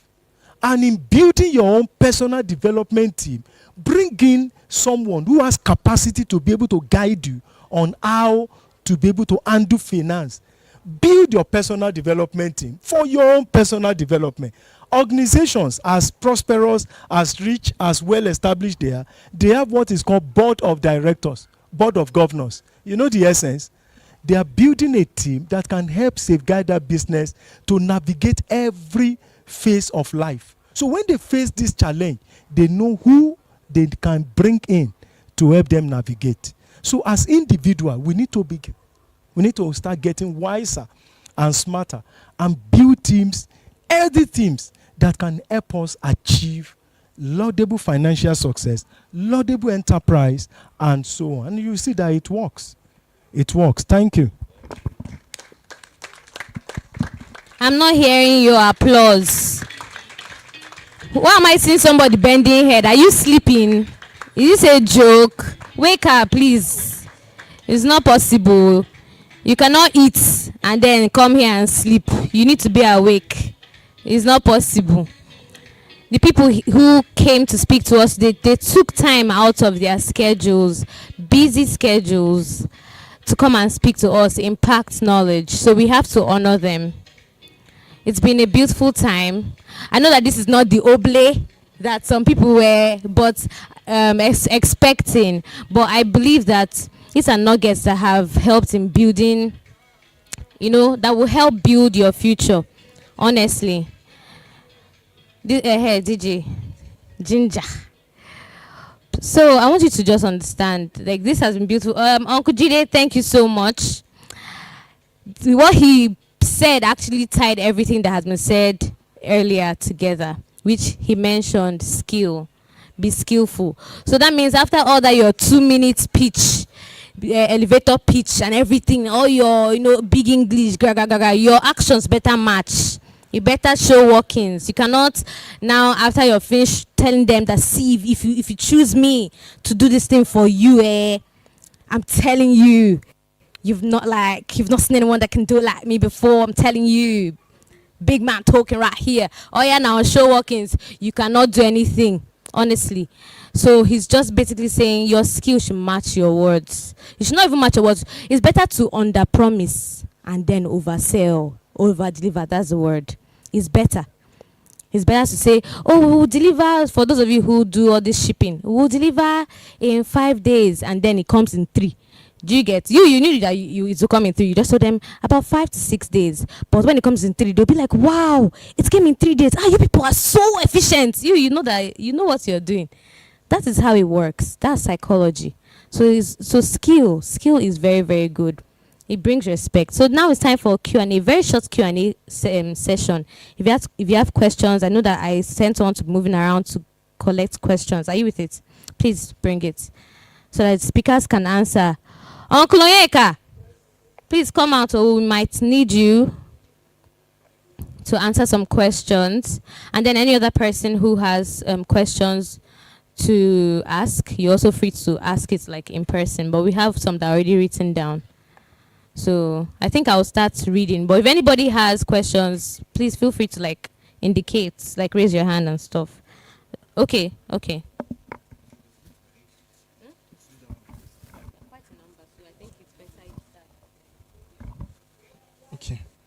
Thank you very much to the tutors or presenters. My first question goes to Uncle Onyeka. You said that our mentor can be difficult or can be, I've forgotten that word you used, can be harsh, yes. But the example you gave was your boss. So I have 2 questions. Was your boss your mentor? And second thing is, isn't mentorship from the mentor an intentional something? Because I don't see why somebody would be harsh if he's your mentor. The second thing is, the second aspect of the question is that, what's the difference between a mentor, a coach, and a tutor?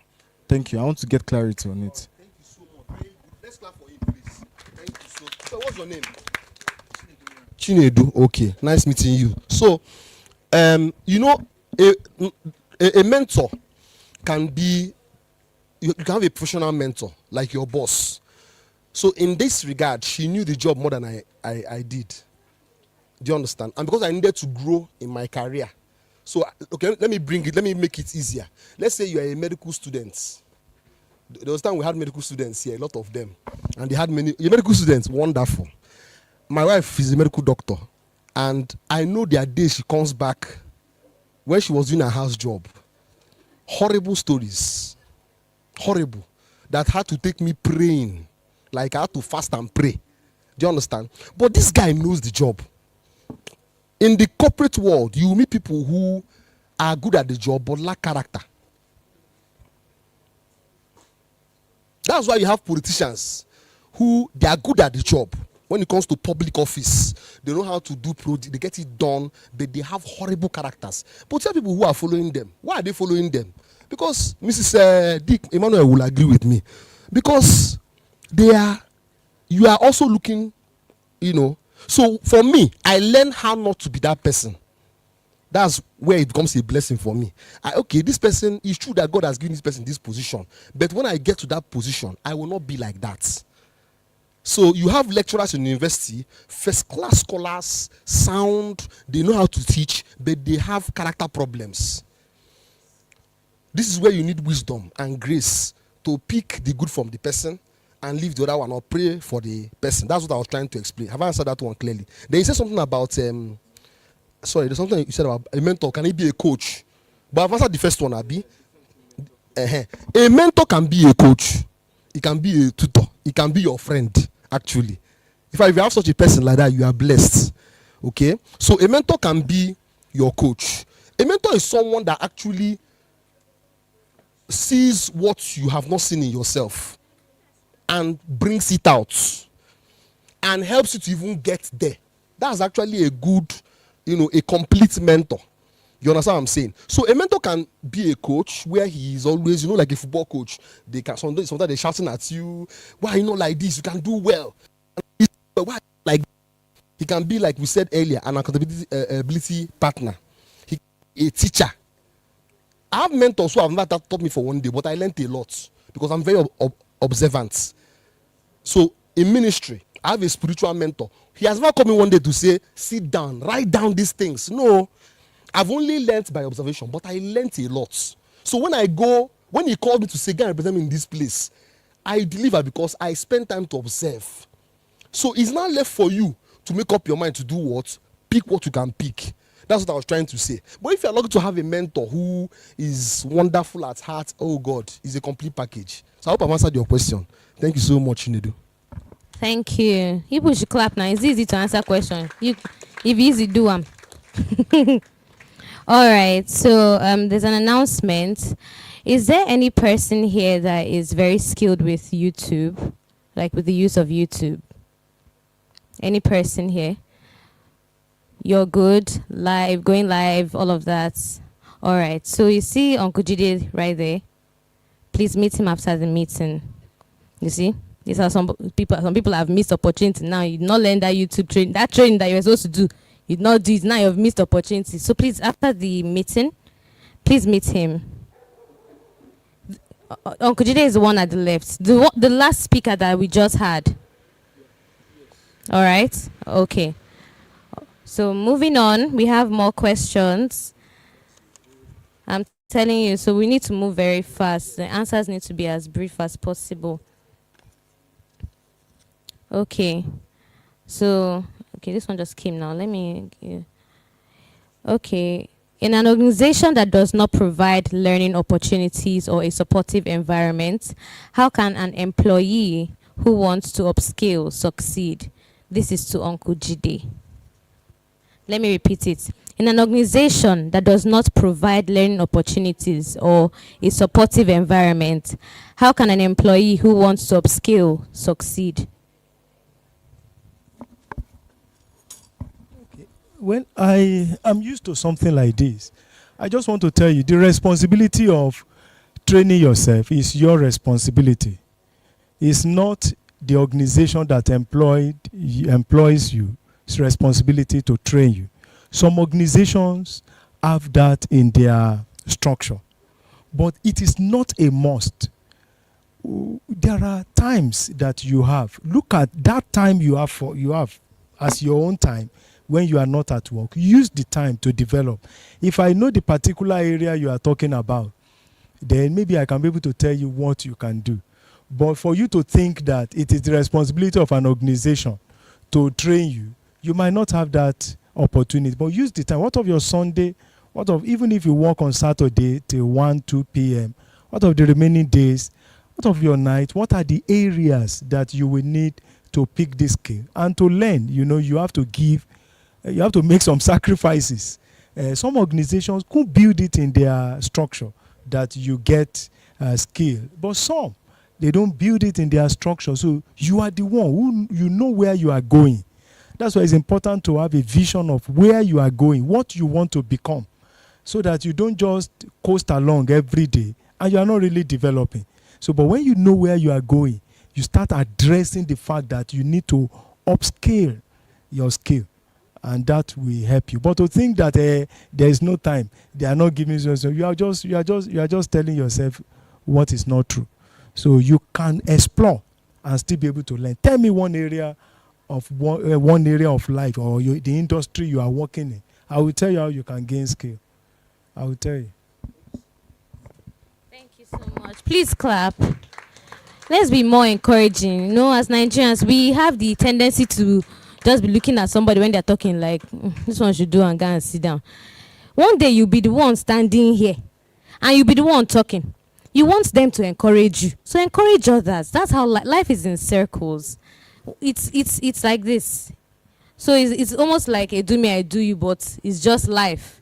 One day you'll be in a position to be addressing people. It might be as little as JS1 class. You don't know pain until JS1 students are looking at you like, Auntie, what are you talking? They will those ones, they are very brutally, children, they are brutally honest. They will tell it to your face that you're talking nonsense and you don't know where to start from to start being angry because they are saying the truth. So, but please, let us be encouraging. I know that we are tired, understandable, but please be encouraging to everyone that stands up here. It takes a lot of boldness. Even the people that gave their pitches earlier, I want to give a huge shout out to everyone that stood up earlier to give it, like to say their pitch. They were not informed earlier. I just told them, oh yeah, stand up. Yes, I just told them, say up, like pitch yourself for 2 minutes. And some of them, they all did well with the knowledge that they had, and I'm sure now they have left with even more knowledge. I'm sure I'm very sure some people had businesses and they sat down and kept quiet. You're not doing me, you're doing yourself. Those people now, yes, to you may be like, so cringe, they face some embarrassments, can never be me. But that embarrassment is what will help them, in quote, that embarrassment, in quote, too. Because for me, embarrassment is what you make it. It's you that is feeling embarrassed. If I fall here and I stand up and start laughing, I won't feel embarrassed. Somebody else will fall and it's like, hey, leg ground, come and swallow me. They have felt embarrassed. It's the same experience, but it's your reaction to that experience that makes it to now be like, you will now know whether it's embarrassment for this one or this one just saw it as a joke. So please encourage any person that speaks, whether it's someone that asks a question or someone that answers a question. Clap for them so that one day you too will be clapped for. If not, one day when you finish speaking, all will be silent, and it's not silence from all. It's silence from what? Wait, who invited this person? Biko, show encouragement. Oh yeah, clap for me. Clap for me, because I'm trying.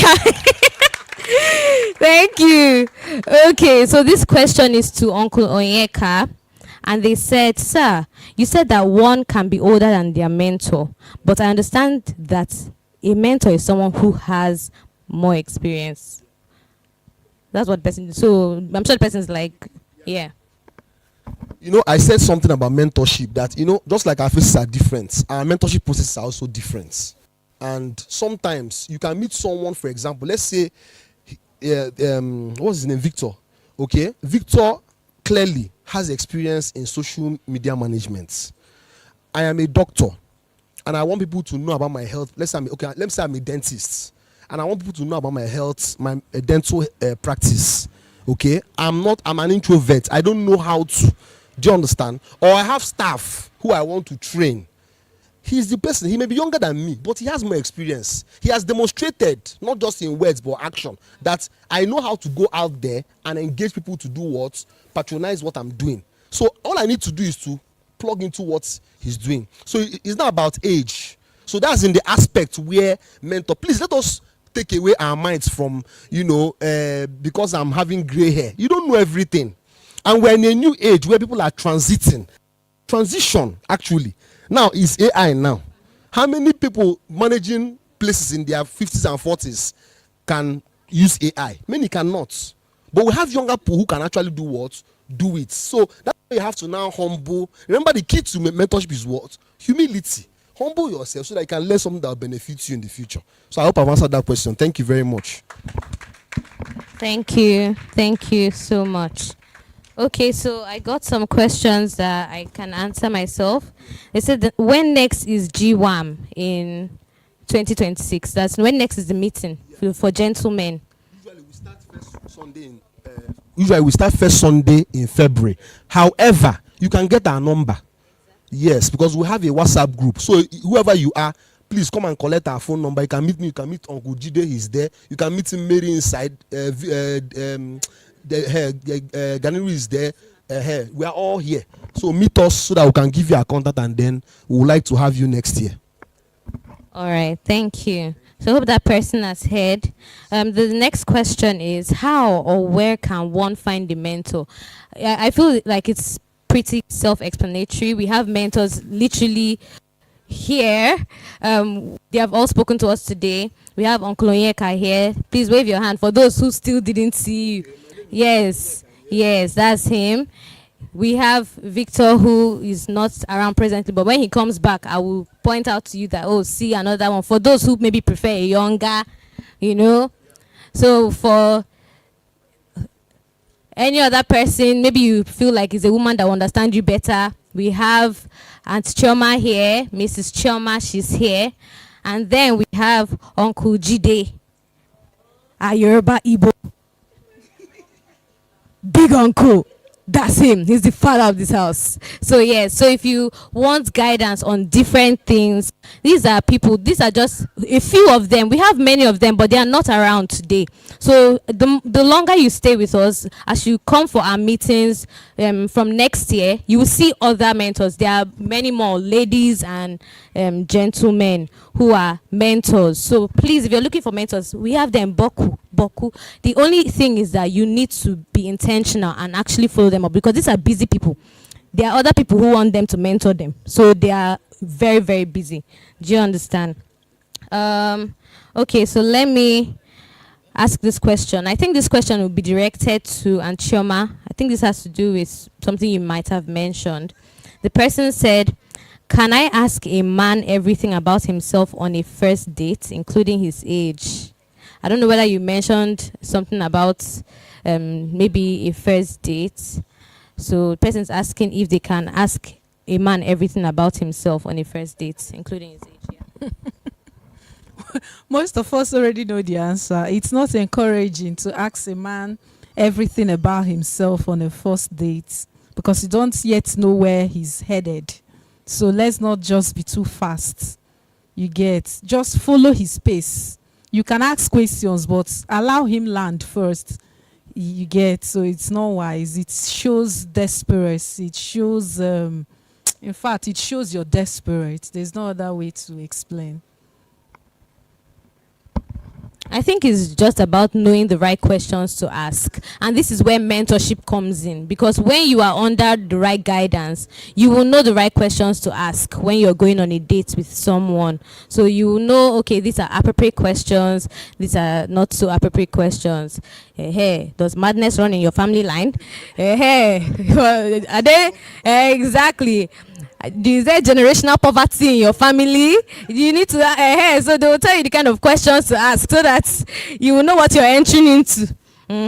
So let me read the next one. Mr. Onyeka, can I call someone my mentor because of the person's achievements and not necessarily because my moral standards are in line with theirs? I love that question. Thank you so much. Thank you. I was saying something that you can have a mentor whose character, because you are in that profession. Please don't get me wrong. Don't forget that we even have mentors who are bad mentees. Elijah Gehazi. In fact, Gehazi was spoiling market for his oga, but God took care of him. That's why we need a spiritual angle. When I came to talk here, I said, I'm not come here to patronize anybody. We're a Christian platform.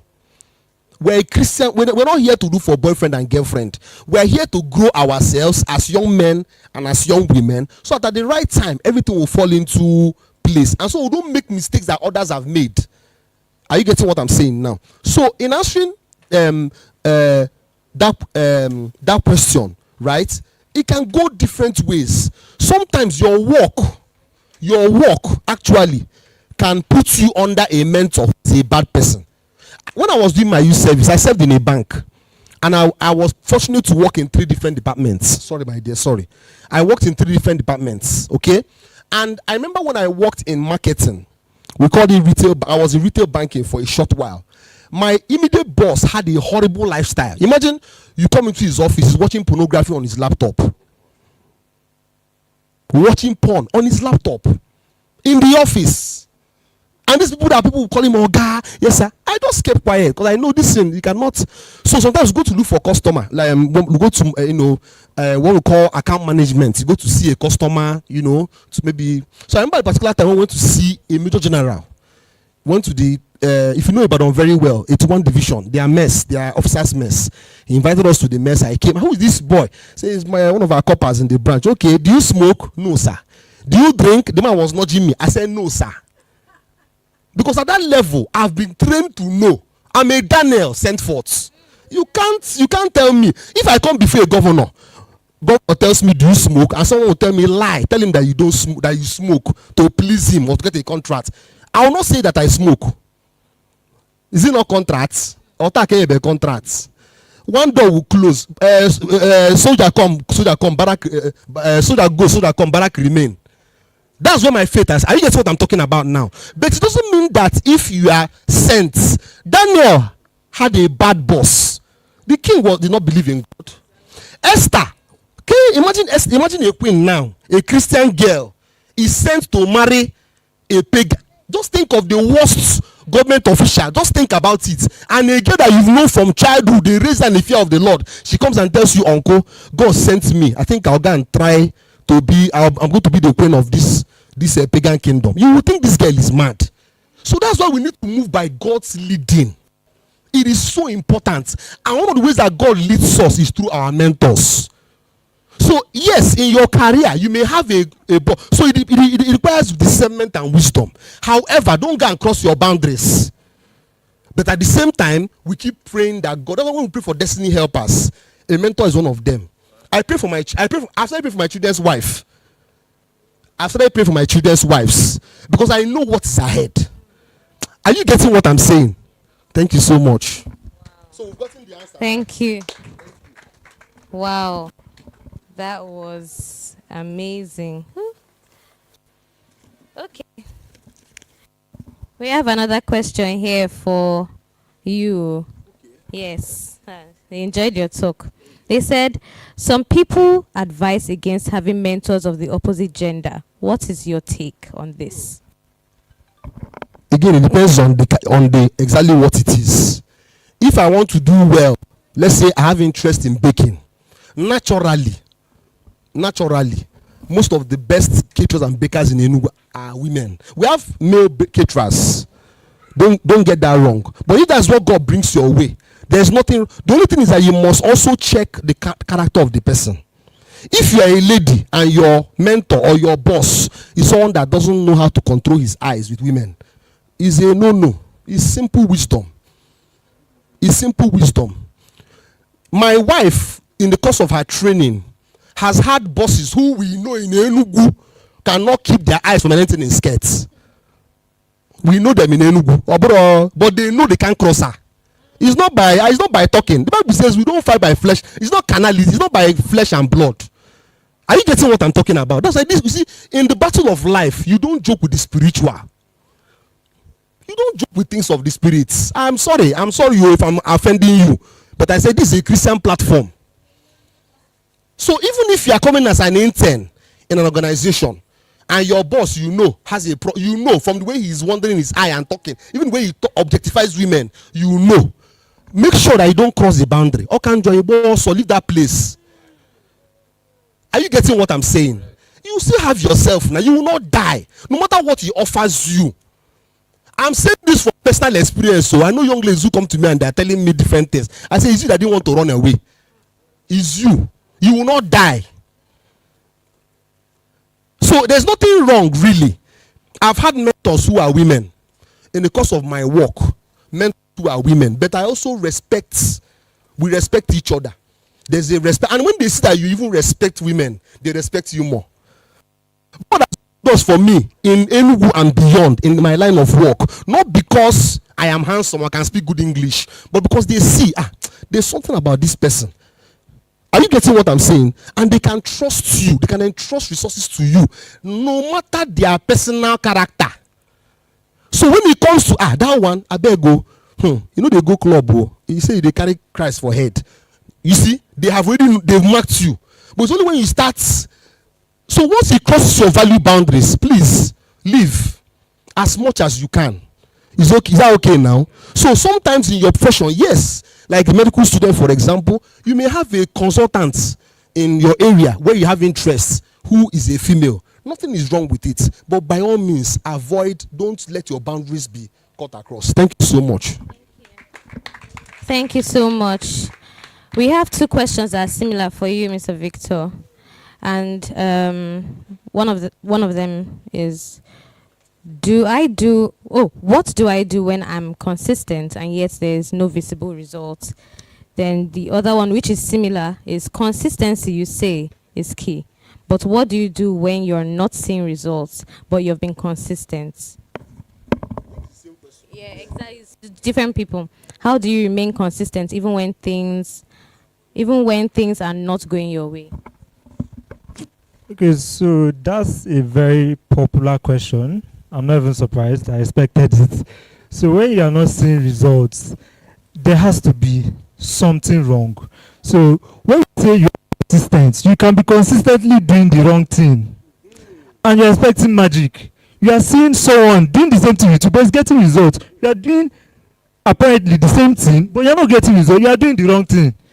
So it's better you take a step back, check, figure out. That's why I really advise people, when something is working for you, give yourself time, review. That's why it's called review. Review. What am I doing wrong? You are definitely doing something wrong.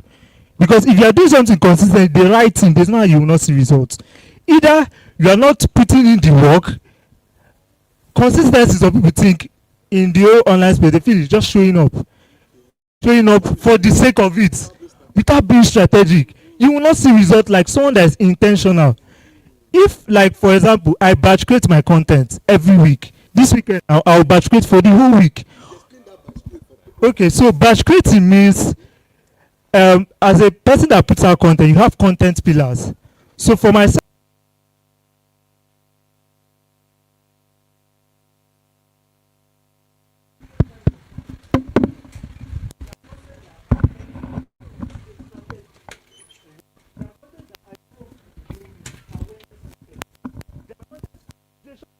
this content will make people to, okay, think of, I need to work with. So these are the do every week. You just come and then you are putting on out there, no strategy, and you expect to get results. It's not possible. You might be doing the regular things, but you will not see it once. So whenever you are seeing results like that, take a step back, check, even talk to people that you are seeing that they are having this result that you want. That's pride. That's some people. Maybe because these guys mates and you guys together. Let me give you an example. I started going on LinkedIn.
and startups. Some major companies we have today that are doing so well started inside the halls of a university hostel.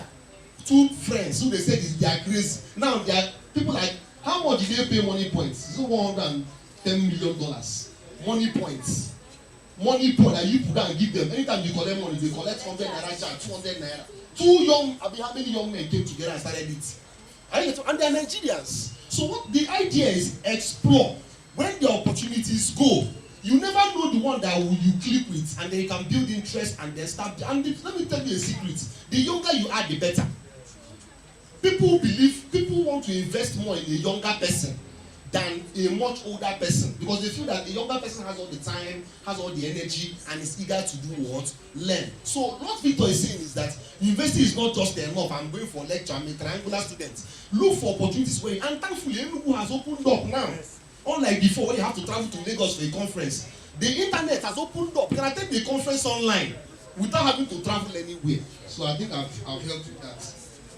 Thank you so much.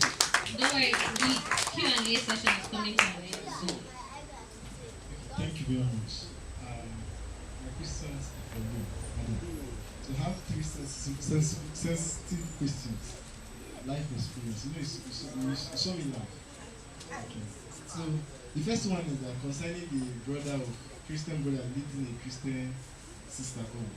Okay, I have this life experience that I have a female friend, quite younger than me.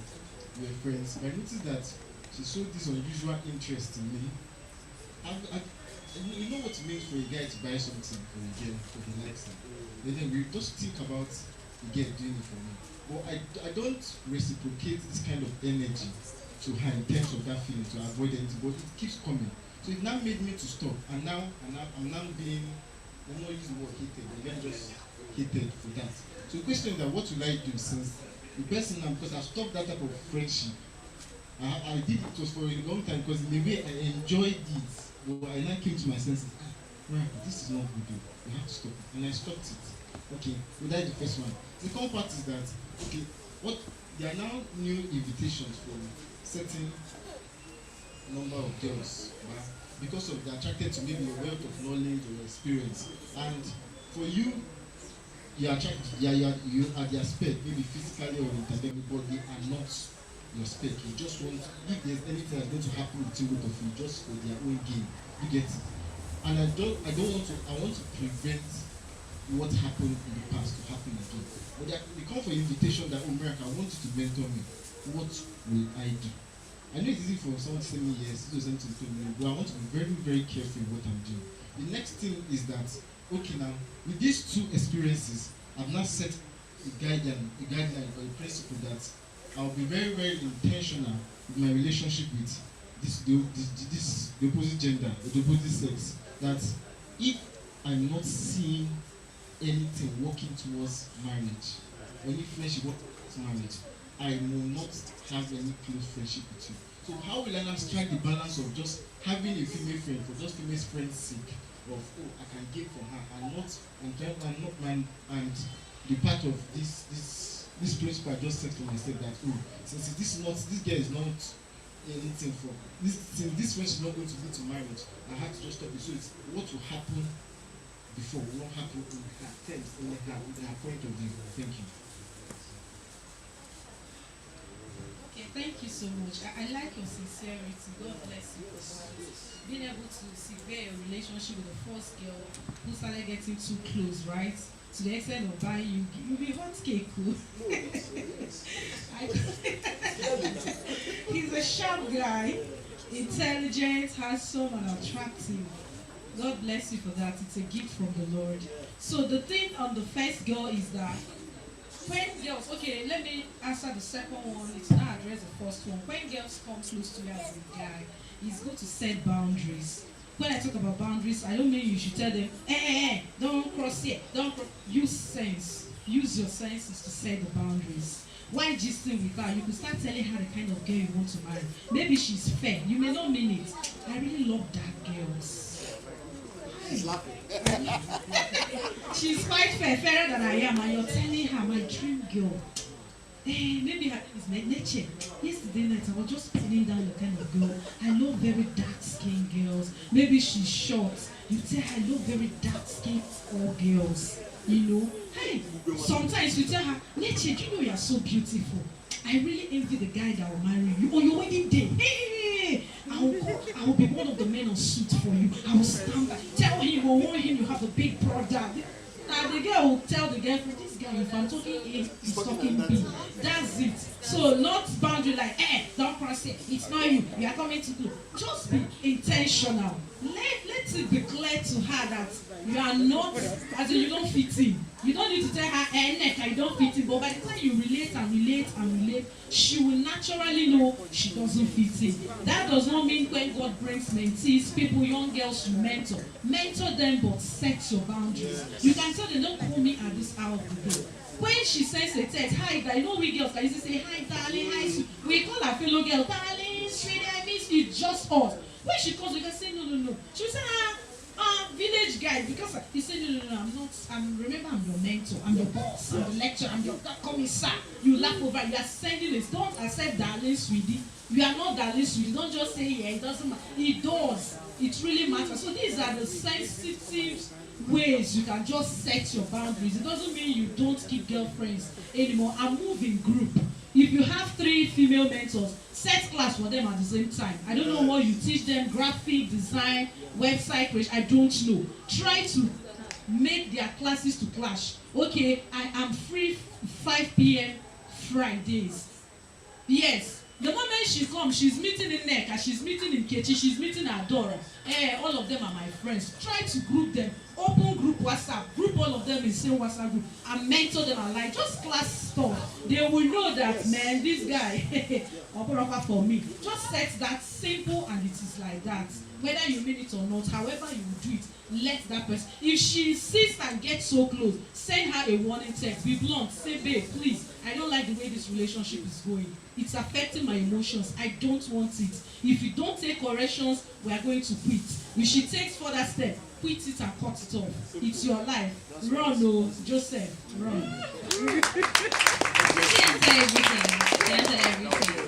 Yeah, so I had a friend some years ago. We are still friends actually, like very good friends. And funny things that we've never met in person. But it was through one of my friends in secondary school. She just felt, I don't know why, but she felt like the guy needs a good friend. And she just felt, you'll be a good friend to this guy. So we have just been talking online from time to time. So me now, how are you now? Hey boo, hey this. He was okay with it and we're chill. Unknown to me, with time, I didn't know that this guy had high blood pressure. So he told me that, please, Soma, I don't know how to tell you this, but I have high blood pressure. So anytime you call me babe, like my heart is just like, so I'll be overthinking, like I'll think it's something, like maybe is there something there. Meanwhile, this is just how you talk. Like if you can just stop it, like don't even reduce it, just stop it. And honestly, I appreciated the honest, like coming straight to me and telling me. That's just me. I don't know how other girls are. Some girls, just like the same way some girls will tell you, hey, my man is cheating on me, don't tell me. Oh. No, me, I'm not like that. But personally, I appreciated him telling me directly, like, oh, and like, I think it was, yes, and Choma, she mentioned the way you also tell them, the approach. Don't be condescending, don't be like, I don't do that. So the way just told me, I was like, oh my god, oh, I'm so sorry. I didn't know this way your heart has been flying all this while because of high blood pressure. So, and today we're still very cool friends. So yeah, he wants to make a contribution. Praise God. Let me just say something briefly. I know this is basically gathering of young people. So for the young people who are, mentorship is one thing that everybody wants to have. And the beauty about mentorship is that it makes your work easier. That said, I would like to discourage young people. Please listen. I want to discourage you from having too many mentors. In fact, for any particular field, don't have more than one mentor. Okay? From all that we've learned, mentorship is the process of becoming through guidance. Right? Is that clear? So you are becoming what do you want to become? You are becoming through guidance. So if someone is guiding you, it's easier for you to learn the person's method, the person's approach. Like the lunch we just had, one person prepared it. So imagine too many recipes from different cooks in that same meal. It will mess up the whole thing. So if you are trying to get a mentor, don't get too many mentors on one particular issue. Learn from one person. Let one person guide you. Otherwise, you will just be confused and you will not know which one to follow when faced with challenges. And you won't know who to run to because there are too many recipes. So don't introduce confusion into your learning process. The idea is that through mentorship, your path will be, given shape. You'll be encouraged to continue to see that one thing mentorship does is it helps you to reach the finish line. So if you have too many mentors, you don't even know when your end is, because as this person is trying to end, you're continuing with another person. No, have a particular mentor in a field. Thank you. Hope you understand what he said. For each field, so if it's marriage, have one mentor for that marriage. Don't have 5 mentors. You'll be confused because this one's formula is different from the other one's formula. Do you understand? So you end up being confused. So if you have a mentor for marriage, have one mentor for marriage. Have one mentor for career. Have another mentor for social skills or have another mentor for maybe entrepreneurship. So it will help you just streamlining to each person, maybe what you like about each person. That is just the long and short of everything he has said. Thank you so much for that. I love that contribution. This is the last question. And in fact, the last question, it sounds very close to Miracle's question. It sounds like the girl who has been doing it. I'm not even joking. Let me read the question out for you. Because he said, you are in a relationship and the guy all of a sudden stops calling you or checking up on you. When he comes back and he acts as though nothing happens. Okay, he comes back and he acts as though nothing happens. What should I do? Should I accept him back? Or should everyone go their separate ways? How do you know you're a responsible guy? Who did you offend? So basically, that's what this person is asking. That a guy stops calling you and checking up on you suddenly, and when he comes back, he acts as if nothing has happened. What do you do? And then, should you accept him back? Should you accept him? Or should everyone go their separate ways? Then the second question is, how do you know a responsible guy? How I will know a responsible guy? That's what answers the first question. There is no responsible guy that will take a walk and comes back and pretend nothing happened. Let me give an example. It's just like a man who is married and the children's school fees is due for payment and he keeps quiet. The children goes through the school through the term, they weren't sent out of school and he never asked what happened. Honey, did you let her pay the school fees? Or did the school management pardon us? What happened? As in he cared, he never cared. He did as though there were never school fees to be paid. He's very irresponsible. That's how you know an hero. One of the ways to know an irresponsible man that can take a walk, he's coming back to you without explanation. He pretends. If it's me, I'll pretend we never had a relationship. Hi, what's up? Hi. We'll start it now. When you now say, I didn't hi, I will say, did anything happen before? Me and you will do Nigerian movie part 1 and part 2 in it. So he shouldn't take a walk. Let him continue the walk. He should keep walking. A responsible guy is someone that brings a matter to the table, finishes that matter with you before another thing. Is he feeling too pompous to say I'm sorry? He should explain what happened in the 3 months he wasn't around. What happened? He disappeared and he appeared. Elijah, he must explain where he went to, why he took a walk, why he's back. Because if you accept him, he may still disappear. Maybe 2 days to your wedding, he will kidnap himself away from you. Is that what you'll be explaining? When you are pregnant, you're due to enter labor, he will disappear. And 3 months when the baby is about doing YLC baby, he reappears. Is that the disappear marriage you want? He's very, very irresponsible. That means he walks away when there's problem. He will just take a walk and leave you behind. It's very irresponsible. Thank you so much for that. Exactly. She has said it all. If anyone behaves that way, they are clearly responsible. So I feel like the question you asked speaks for itself. So thank you so much, Aunt Chioma. Thank you for that. I was going to add something, but I can't remember it right now.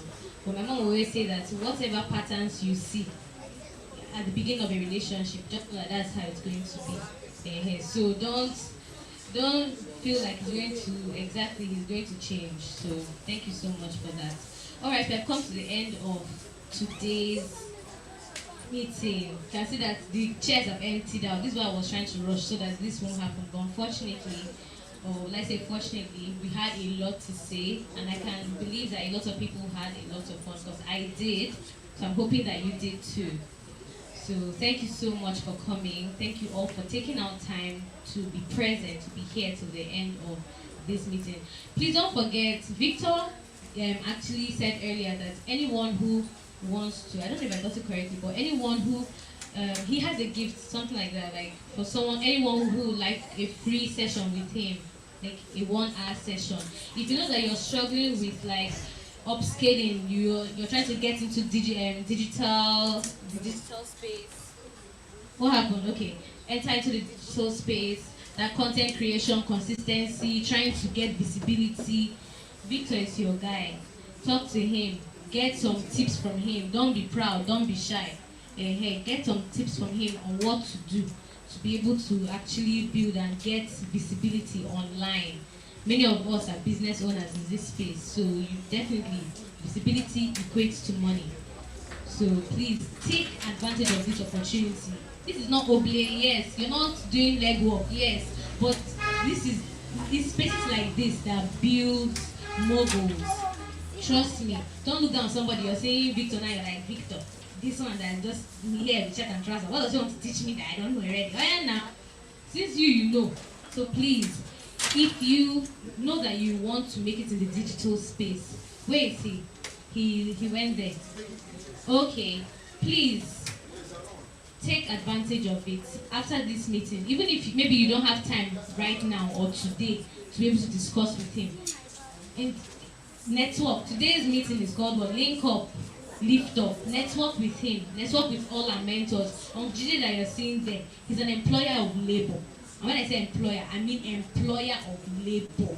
That's why he was able to tell you comfortably and confidently all the things that he sees in interview rooms, because he sees a lot of, I don't say rubbish, but a lot. He sees a lot.